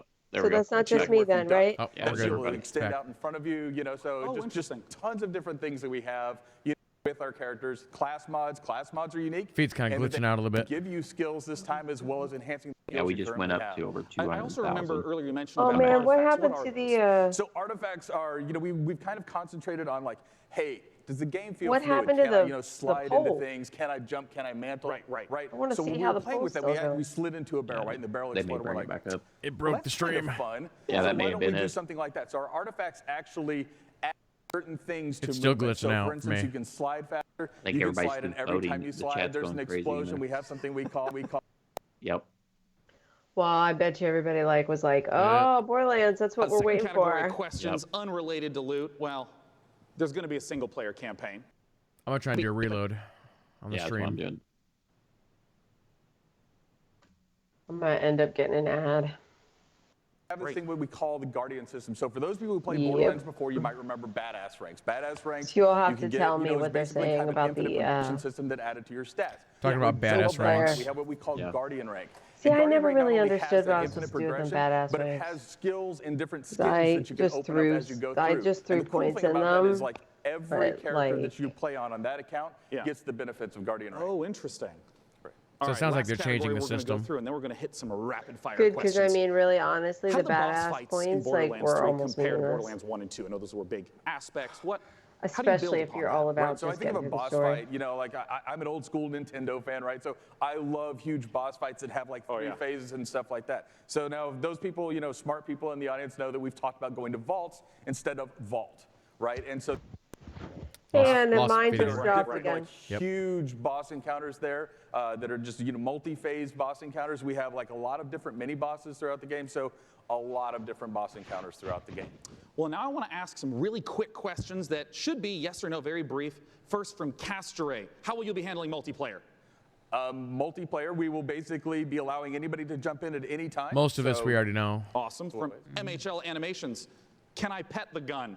Great question. I'm not here to judge what you do with your gun, so you know, that's a personal question. All right, great. Sam Wiseman asks, is Maya's new companion a siren? People are asking the right questions. That's what I will say about that. Oh, you Wow, tease. that's I All can't right, from answer that Ironic question. Sanguine says, is Response. Tiny Tina going to be seen fighting alongside the Vault Hunters? Yes. Ooh. Nice. Wow, All right, I'm he just going to answered that. blast through a couple more as fast as I possibly can. What's the level cap at launch? 50. Will we get to see flak? Yes. Will we see golden keys and or shift codes for Borderlands 3? Absolutely. Will there be duels? Yes. Other kinds of PvP? Yes and no. And also maybe. VR Perfect. battle royale. And will you be able to transfer weapons between your characters? Absolutely, right from the start. Perfect. And when is the damn game coming out? Friday the 13th, 2019, September 13th. Perfect. Friday the 13th. Borderlands.com for more information. Thanks so much for joining me on stage. Sean, thank you. You literally said it was going to release on Friday the 13th. And once again, if you have not seen all the setups in downtown for Borderlands 3, they're beautiful. Our next game, we're going to be revisiting a guest that we saw earlier in the show. Yeah, it's September He's 13th upstairs is the with real date. Frankie. What you got for us? I don't know why they said Friday the 13th. But, oh, are we getting my shark? Yes. Oh, hi, we're live. Sorry. Hello, I was just, I was actually testing out my outfit for this weekend. I don't know, what do you think, John? I think you look really sharp, as always. Very sharp. Well, thank you so much. John Gibson, president of Tripwire, thank you for joining us again on the show. Yeah, very busy man, yes. Yes. I think she's now, right in last herself. year, we revealed Maneater to the world. And can you remind This anyone game looks who great. missed it Chat. what the game's all about? Absolutely. Maneater is an open world action RPG, or Shark PG as we call it. You start as a small baby shark pup, and you have to survive in this harsh world and try to eat your way to the top of the ecosystem. The three words that we think sum the game up the best are eat, explore, and evolve. And we also have someone Come on, we'd like you to people. meet. Well, let's meet him then. Let's take a look at the new trailer. Are you? I'm singing it. I'm gonna Don't. start singing it. Don't start singing that, Alise. Kid, mute her. Just say it. It's not a song, by the way. This one blew me away last year, though, when they revealed this game. Oh.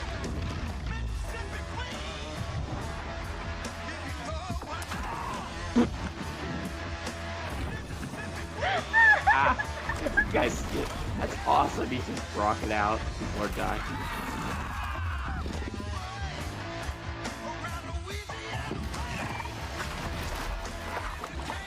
The great thing is, though, like last year they revealed like there's a whole skill tree and stuff. Yeah. You come any closer with that camera, we two gonna toss him.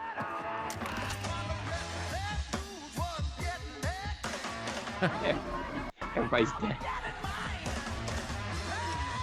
Still no release date. I know. I was hoping we'd get that.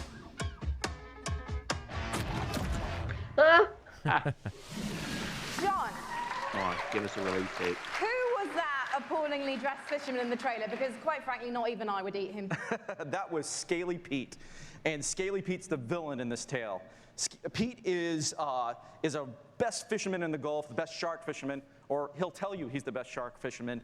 And he disfigures our baby shark at the beginning of the game and does some really nasty things. So he's not a very nice guy. And now the story of Maneater is told through the lens of a reality show called Shark Hunters versus Maneaters. And it follows #F Pete to respect and the shark. the player shark on its adventures. And you know, it's a really, you know, it's a very exciting way to tell a story. That's And interesting. based on There's that more story than I trailer, thought there to would be be. honest, John, it looks like your main goal of the shark is to just bite everything. Yeah, there is an awful lot of man-eating going on in this game. That is the name of the game. And but we'd like to think of the game as a shark-tastic fun action game. It's like GTA if you were a shark. But there's there is more to the game than just eating. So we spent a lot is there of gonna time be a making, moving through the coffee water, cheat code branching there at out, the end and where you can, you and know, adding abilities to go up on the beach for an afternoon snack. your coffee on? There's a lot of exciting things that you can do in the game. And you mentioned before it's a shark PG. How does that progression system work? So there's three facets to the Shark PG elements of the game. There's growth, there's life phases, and there's evolutions. So growth comes about through eating things, nutrients, people, whatever you can find. And that's kind of like your XP in the game. That allows you to level up, your shark will grow a little bit, you'll get more powerful. And then at key phases that we call life phases, you'll make a big jump. So let's say you're a brooding teenage shark, and you're about to become an adult. When you become an adult, you take a big leap in size, a big leap in power and capability. And then as you reach these life phases, you unlock evolutions that can be applied to parts of the shark's body. For example, you could get metallic teeth that allow you to shred boats, or a powerful tail that allows you to jump to incredible heights. Or you could get mutated lungs that allow you to spend a little more time on the beach getting those afternoon snacks. Just really quickly, John, everyone's wanting to know this question. When's it coming out? So we're really hard hammerheading away at this game and trying to make it the most awesome shark RPG ever. We're not ready to announce a date, but we're pretty certain you're going to see it before the next PC gaming show. Well, I hope you do, John. Otherwise, I'm going to have to start biting people. In fact, I'm quite hungry at the moment, so I think actually I'm going to find an audience member because you guys look tasty. So I'll see you in a bit. I'm just going to have a snack. Thank you, John. Thank you. Interesting on that question. If you can play Xbox games on PC, could the reverse also be true if it's on the Xbox Store? I believe it's supposed to be. I've not ever tried it, but supposedly you can cast your PC game to your Xbox, like a Steam Link. Nice. That might be the future then. You can, some of these things, be able to play it on your console.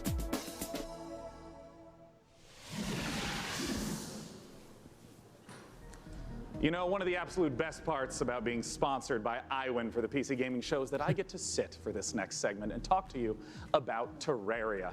Terraria is one of the best-selling PC games of all time, selling almost 30 million copies. And part of the reason why it's maintained such popularity is the fact that the developers Relogic continue to add content, going from 250 items at release to now over 4,000. let's take a look at their penultimate expansion coming up, Terraria Journey's End.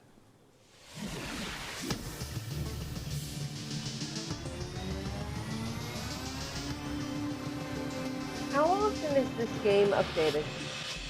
Forever.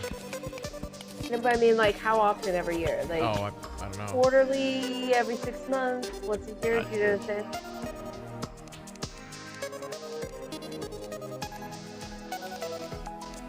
This game came out in 2011.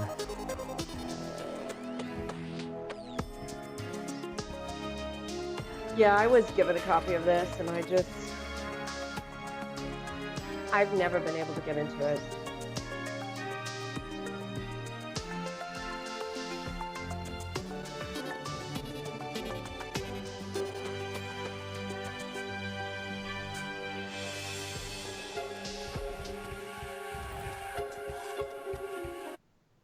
Up. Okay, so it wasn't just me, it did freeze. Did they jump to the next one? Oh, yeah. Looks like they did, yeah. The next title that we're going to be looking at is a game that is the spiritual successor to Her Story. It's called Telling Lies by Annapurna Interactive, and joining me to talk about it is game director Annapurna. Sam Barlow and actor-producer Logan Marshall Green. Welcome, gentlemen. Thank you. Nice to be here. Yeah. My main man. Now, if you haven't played Her Story, you totally should. It's fantastic. I want to note, it is a game where you watch live interactive video in order to uncover what happened with Oh, murder. that's that game. What is it that's going on in Telling She's like in Lies? What's jail the or something? So, like Her Story, Telling Lies is a game in which you watch video footage to piece together a story.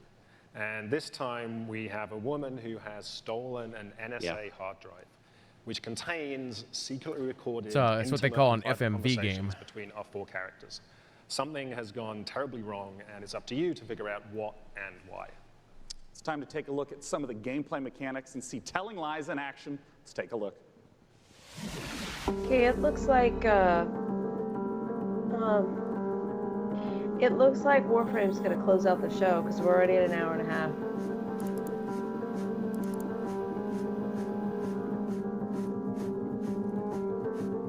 Once upon a time. It's late. I gotta get her in the bed. Did that freeze again? I don't love you and I don't miss you. Not for me. You already know too much.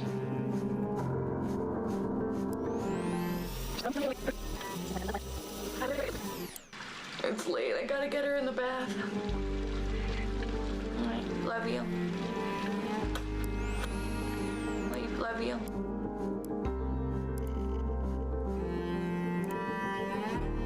I've only ever been in love once.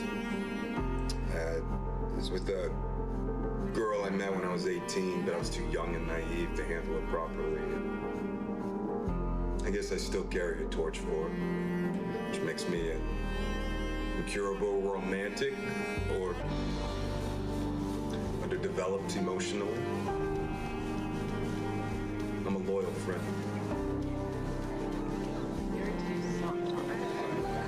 A man died in my eyes at work today.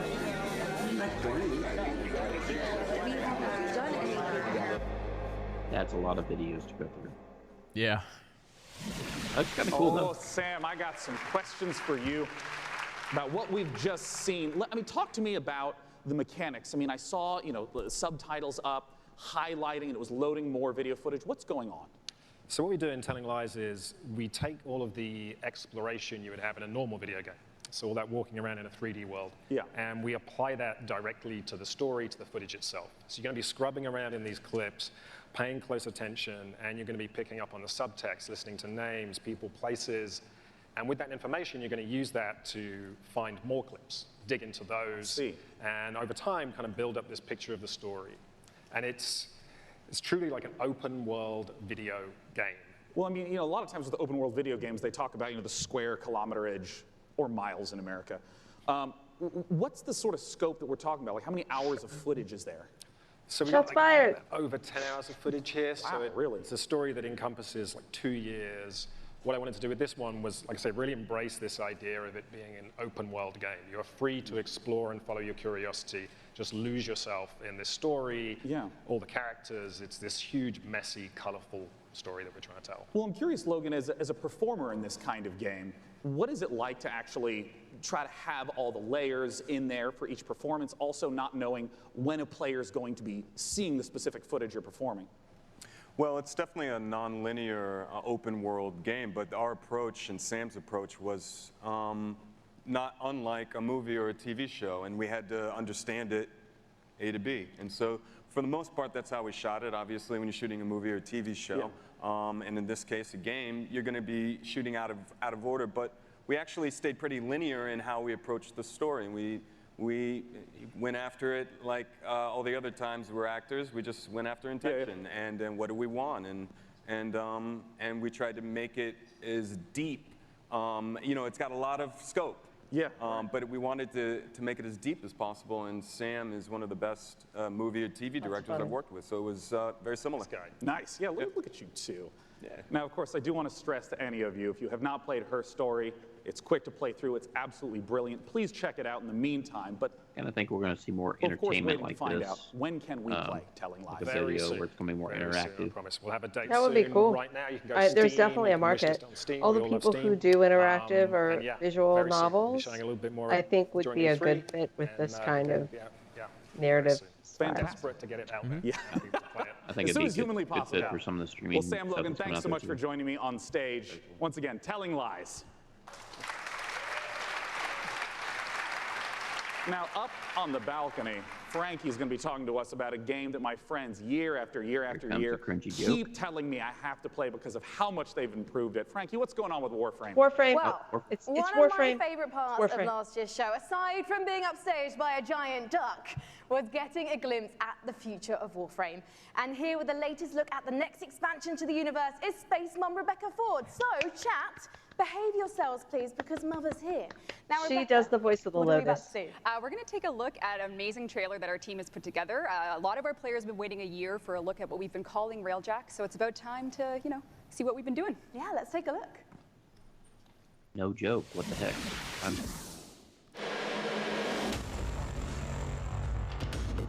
Full screening this. This is going to be free, too, isn't it? Yep. Everything in the game is free. Oh, come on! I just had lag. You guys have lag? Nope. Good.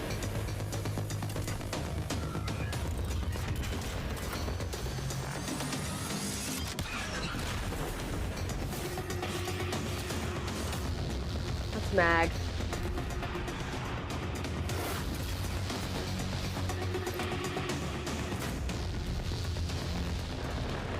Before we go to life,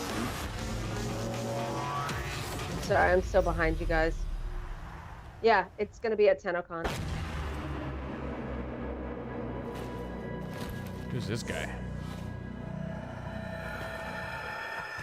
Icarus Prime. Not bad. Get it free. There's something to click on here. Nope, that's not. Rebecca, it must be so exciting to know that the fans have finally seen it, and you're clearly going all in on the epic space combat. So tell me about the new stuff that players are going to be able to experience. I wasn't shaking before we started talking, and now I am because it's real, because, you know, Empyrean is what we're calling codename Railjack. It's basically taking the space ninja part of Warframe, sending it back up to space, bringing players that squad gameplay they know, taking the enemies like the Corpus and the Grineer, giving them their own Railjack to essentially explore the solar system with and take down the bad guys. And when are fans going to get to see more? Well, TennoCon is in London, Ontario. It's July 6th, and you can come watch it online on Twitch. We're going to be showing a lot more in our keynote for what Empyrean is going to be. Well, today I'm getting a feel for the suit, so what's the deal with that sweet-looking Necros Prime? How do I get my Tenno arms into it? I cannot say that on live television, but, you know, there are ways. But, yeah, you just have to link your Warframe account to your Twitch account. If you watch 30 minutes of our Tenno live show, you can get it, but hopefully you stay for the whole hour, because we got lots to show. Well, thank you so much, That's the other Rebecca, thing that and we'll good be luck talking with about. TennoCon Link your on July Twitch 6th. account to Thank this you. game. Okay, now we've seen some amazing stuff today, but nothing quite so gloriously strange as our next game. Developed by they better Brooklyn-based give it to studio all of us Feral Tenno Cat Den. attenders. It's an existential base I chat cannot watch odyssey Twitch. set during the Big Bang. Yeah, it's actually blown my mind learning about this one. Buckle up, everyone, because we're about to get bonkers with Genesis Noir.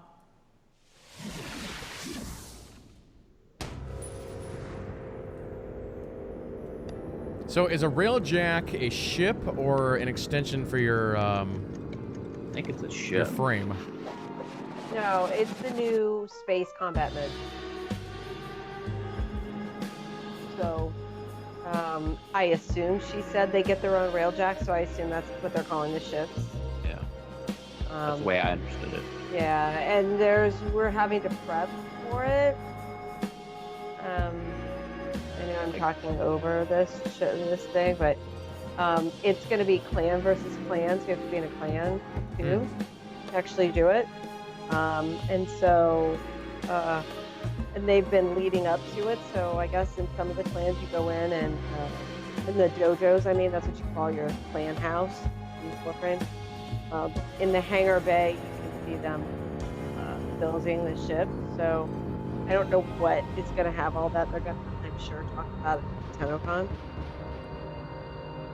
But yeah, I'm super excited. And it's going to be ship versus ship, and you can board the ships. Now it's not PvP. It's Wait, you have a game where you want to take over a ship and you actually board it, no loading screen?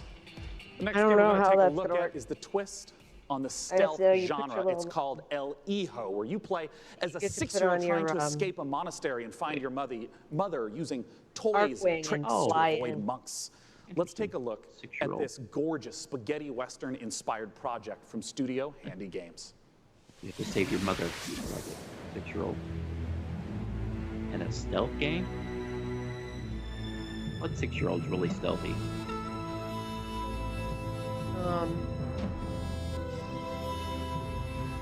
My daughter has unearthed quite a bit of information by being stealthy through her life.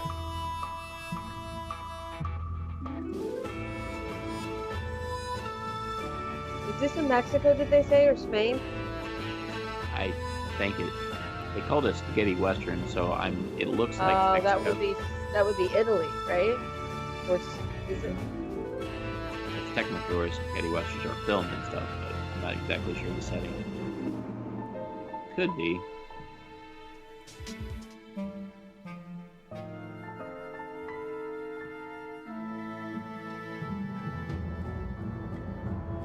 Some of that stealth stuff looked pretty hard, actually. This is actually Splinter Cell. Actually, some of the avoiding the lights and stuff reminded me of Splinter Cell.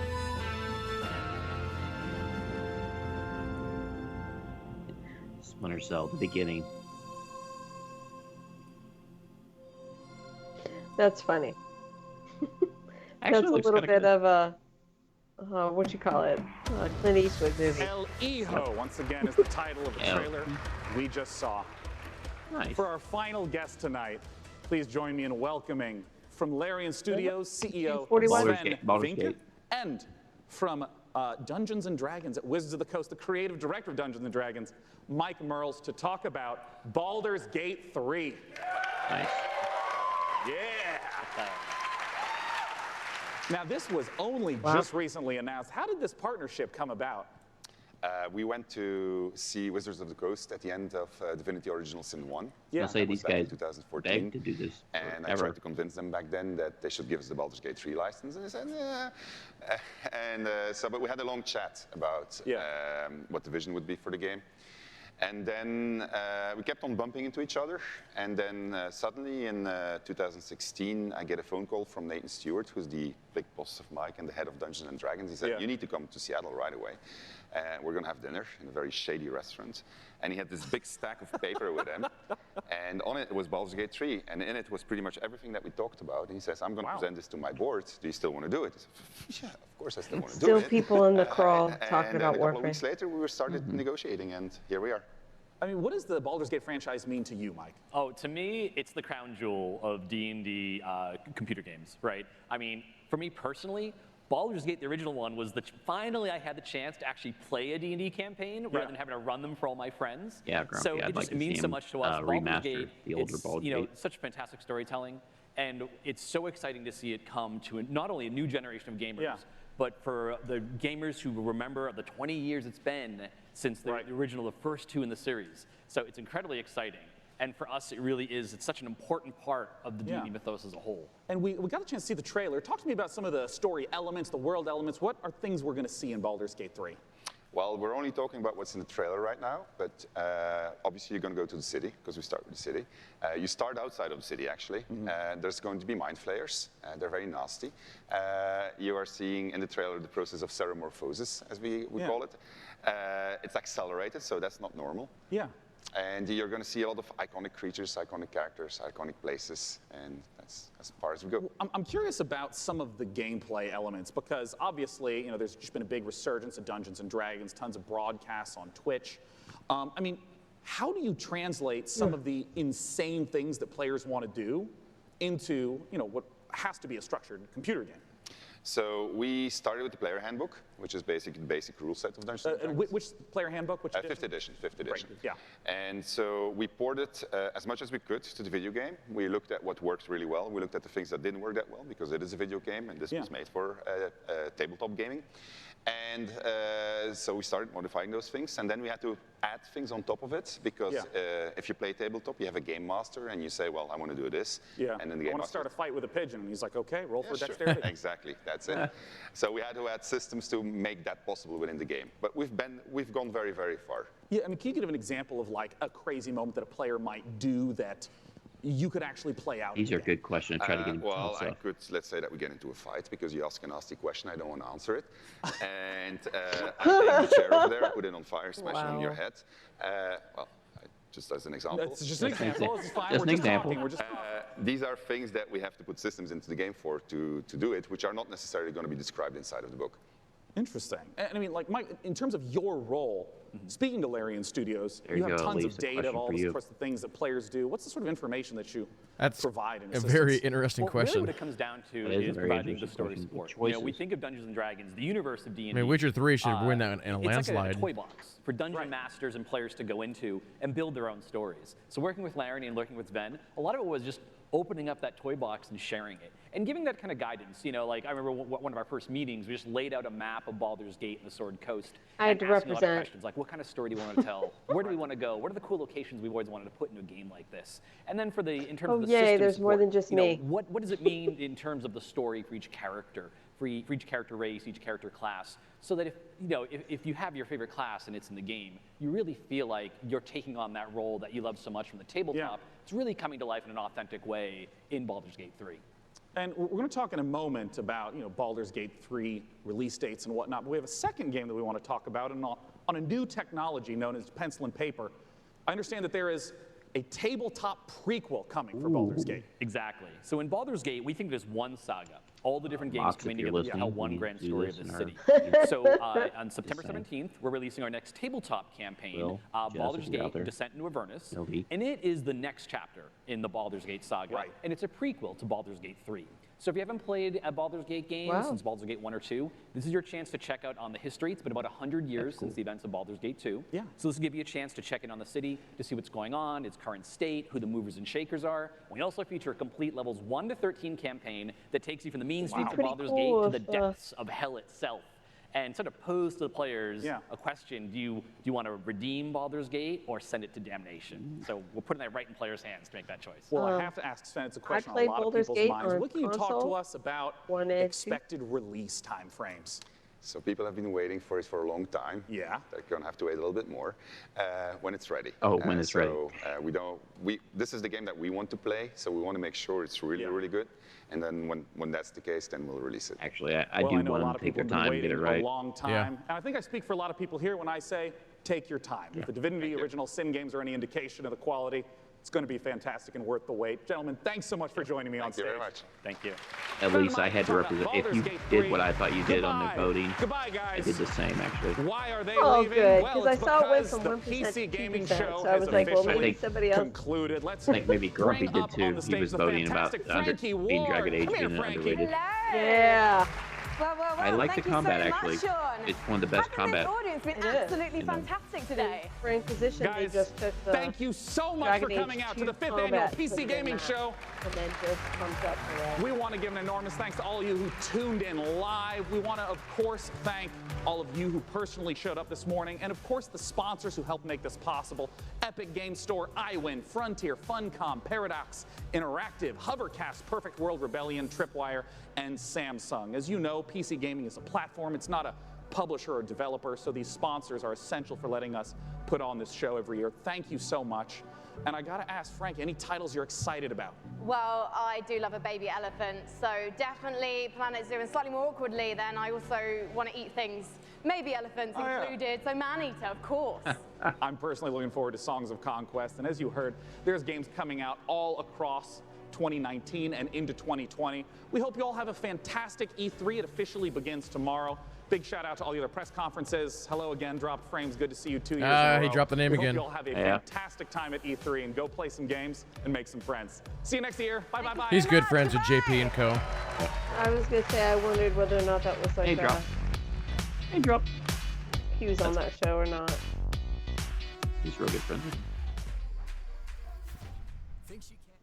Alrighty. I was taking notes for this one, and they were rapid firing games so quick. Yeah, I missed some of them. Yeah. Do you remember me saying that it was like overwhelming last year, and that's just kind of Yep. it's hard to focus on any of those, and so many of those they're not probably going to be big names either. Yep. There's a lot of indie games in There's there. gonna be little ones in there, right? So not to say that's not important, but I was surprised we didn't get to see anything about the campaign for They Are Billions. I was thinking they I might. think this is Dying Light right here, right? Yeah. So we'll tune into this here real quick and see what they're gonna say about it. We're gonna see more on this tonight. Yep. When's the next press conference happening? When's the next one? 4 Eastern. It's 4 Eastern? Yeah. Okay. For Ubisoft, yeah. I would like to respectfully request just a slight like intermission in between 1 and 2 if we can. That would be nice. Yeah. I'm just gonna keep the stream going, and we can just kind of talk or whatever. But if you guys need to, come and go or whatever, just that's fine. Oh, I gotta fix my camera too. Oh yeah. I was gonna say I think you dropped at least once. So we'll see what this is here real quick. Life must be more than just survival.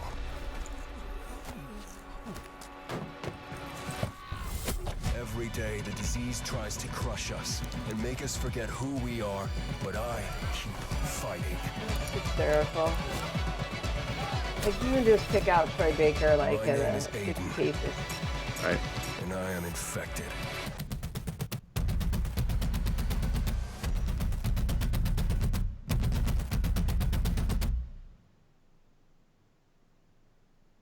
No Was parking. he in the other Dying Light? Yeah! How's it going, I'm everybody? not Welcome back. My name is Ezekiel III.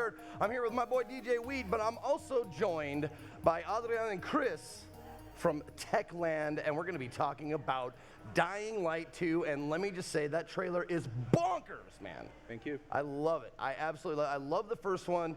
They had so many great things, so many new and innovative things. Anybody else that, get a Guy I Fieri was looking vibe for from this in dude? action zombie-ish kind of games Little bit. for a long time. You nailed it the first time. Who's What do you Zeke? got for us now?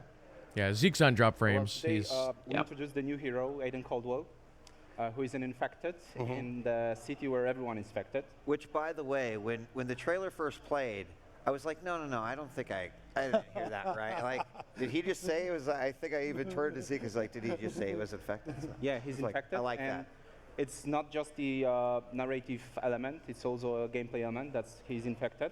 I can't tell you too much about that, but not only his parkour skills and combat skills would make him a powerful hero for the journey during the night. So for sure, the night could be an opportunity for the guy who's Aiden Caldwell. I mean, I gotta imagine it's kind of like the old superhero stories. You get dunked in like toxic waste and you become this like really powerful thing. But you have like, Chris is there, Avalon, like did you see negative him? stuff I saw that's that. like involved with that. And that's the thing. Like we told you backstage, it's okay to tell us. You We can't saw tell the us. bracelet, which I assume has some element of what is going on. I didn't know he was in this one too. So Me either. I don't know what you can So reveal, for but those of you in there's- chat, there's a- he there's also definitely is something to do with writing or biomarker was and one of infection, the and writers, it or definitely is the gives lead something writer on to Aiden Oliver, Caldwell. yeah. Okay, okay. So there's so many questions. Like I asked Twitter, I was like, "Hey guys, what Gonna be do you guys want to a know?" big year and for I him just then. got bombarded. And I just want to let you guys know right out of the gate, there's a lot of stuff that is going So to be if he's surprise. involved, I wonder if Okay. the story of There's this a is lot going to of be stuff that we pretty can't good. touch on, but I want one I of my like the favorite things idea in the that game the main is, guy is the infected weapon too. system, the That's weapon kinda cool. crafting and stuff. Is there like I'm sure there's going to be that's going to be in the game, but can you tell us if there's going to be like some news things?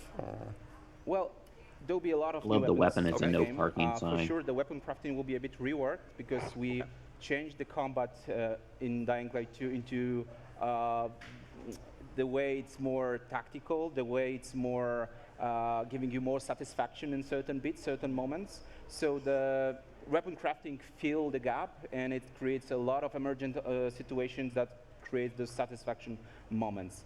Yeah, it will be more complicated and more complex, so I guarantee you won't be disappointed. Very cool, very cool. One of the things that I really like about, or I like about video games in general, is the difficulty. In the beginning, when I first started the first game, it was just run. Is that, can you speak to like the gameplay arc with this? Because it seems Okay, like are there you might start zombies out in the like a back badass, with, but am I with wrong the about that? mannequins?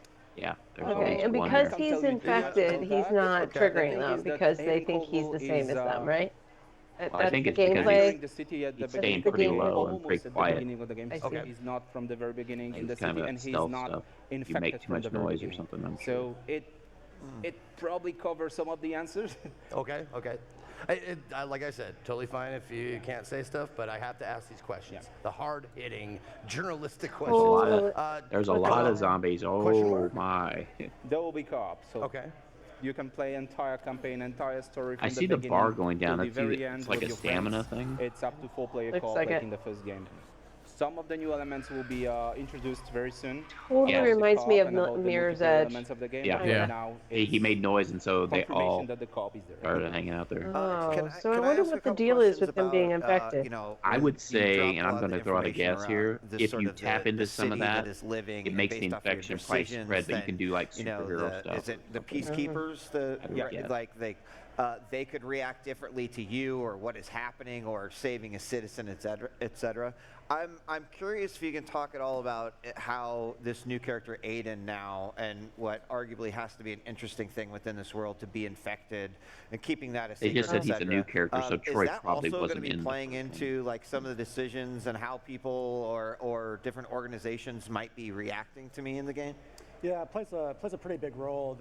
One of the big pushes with Dying Light 2 was to sort of like really focus on choice and consequences, and like, you know, working on like RPG games in the past, it's really easy to do that with like human interactions. Right. But what's really impressed me about Dying Light 2 is the sheer amount of environment. So for those of you also who don't know, Chris used to be part of Obsidian. And really, when I saw the first few examples of it, I'm like, Adrian, you gotta be freaking kidding me. He's like, no, wait, watch this. I'm almost wondering if It's really empowering for a player. didn't do anything on Outer Worlds. That is No. exciting overall too, They had because a it means that huge when falling out, Zeke like, plays and I play nasty. and we start talking about it, it's like, well, no, So wait a second. I can't remember that if it was didn't happen. after It's like, well, Fallout I made these decisions, and to me as a player, that's 2 also or interesting because I New tend to Ve- be no, I'm sorry, New Vegas. like you know, a good player on the side of like maybe chaotic good, but more good. And when you get put up with those even more difficult decisions and you don't know what effect that will have, like on the ripples on the world, that's super exciting to. Yeah, one of the big goals is actually. I think he might have been involved with Pillars of Eternity, but I'm not 100% certain. Playthrough, and then share it online and talk with each other and share their Wow, that was also a big part of interesting. it. That guy, the enemy that he's running each from, playthrough. Can you talk about like the shortcut replayability factor? to get in front of him. Yeah, That you was can interesting. finish the game without seeing 50% of the content even. So really, when you play again, speedrunners, are you listening? That's a challenge. I'm sorry, but I think so the that's cool great. thing is like when you're playing again, you know the consequences based on your previous choices. So now you can turn left, turn right, and play differently, and the world will look different. So it's a super That's the way I exciting, usually play games. motivation for I'll playing go this through game just the again, main especially part really this fast is the the first action time, game, and then I'll go back and a play lot it of again. choices have the tremendous influence into the game world. So the scale of the consequences I'm is the super opposite. high. I like Sometimes it's really go like, everywhere the like first from time. And then later playthroughs, I just go like go disaster through it a movies little with faster. 2012 or something like that. Like apocalyptic. I like this. choices. I like the sound So of if this. you play it differently, you're gonna see different things. So it's very much connected with Dying Light. Will DNA. we as players know the weight as we're making some of these decisions, or? Yeah, actually, the way the choices are framed, it's always fair to the player to let them know what the stakes are. But then Sometimes, we I put guess, it kind of helps. But then, we dump a crap load of pressure on the player at the moment when they make the decision. So you know what the stakes are. You've got limited time to decide, and there are pluses and minuses to each one. But we want players to be able to make those different decisions, and then also be see the results of those in the game world. Awesome. Man, I thought they the missed thing that. is that we were grab. working a lot on those choices to make sure that we won't lose the DNA of Dying Light 1. And it's for sure the action game. So this part here they thinking showed aspect, what to E3 pick, the A last or year. B or C or D. It's not like in strategical game where you really need to think a lot.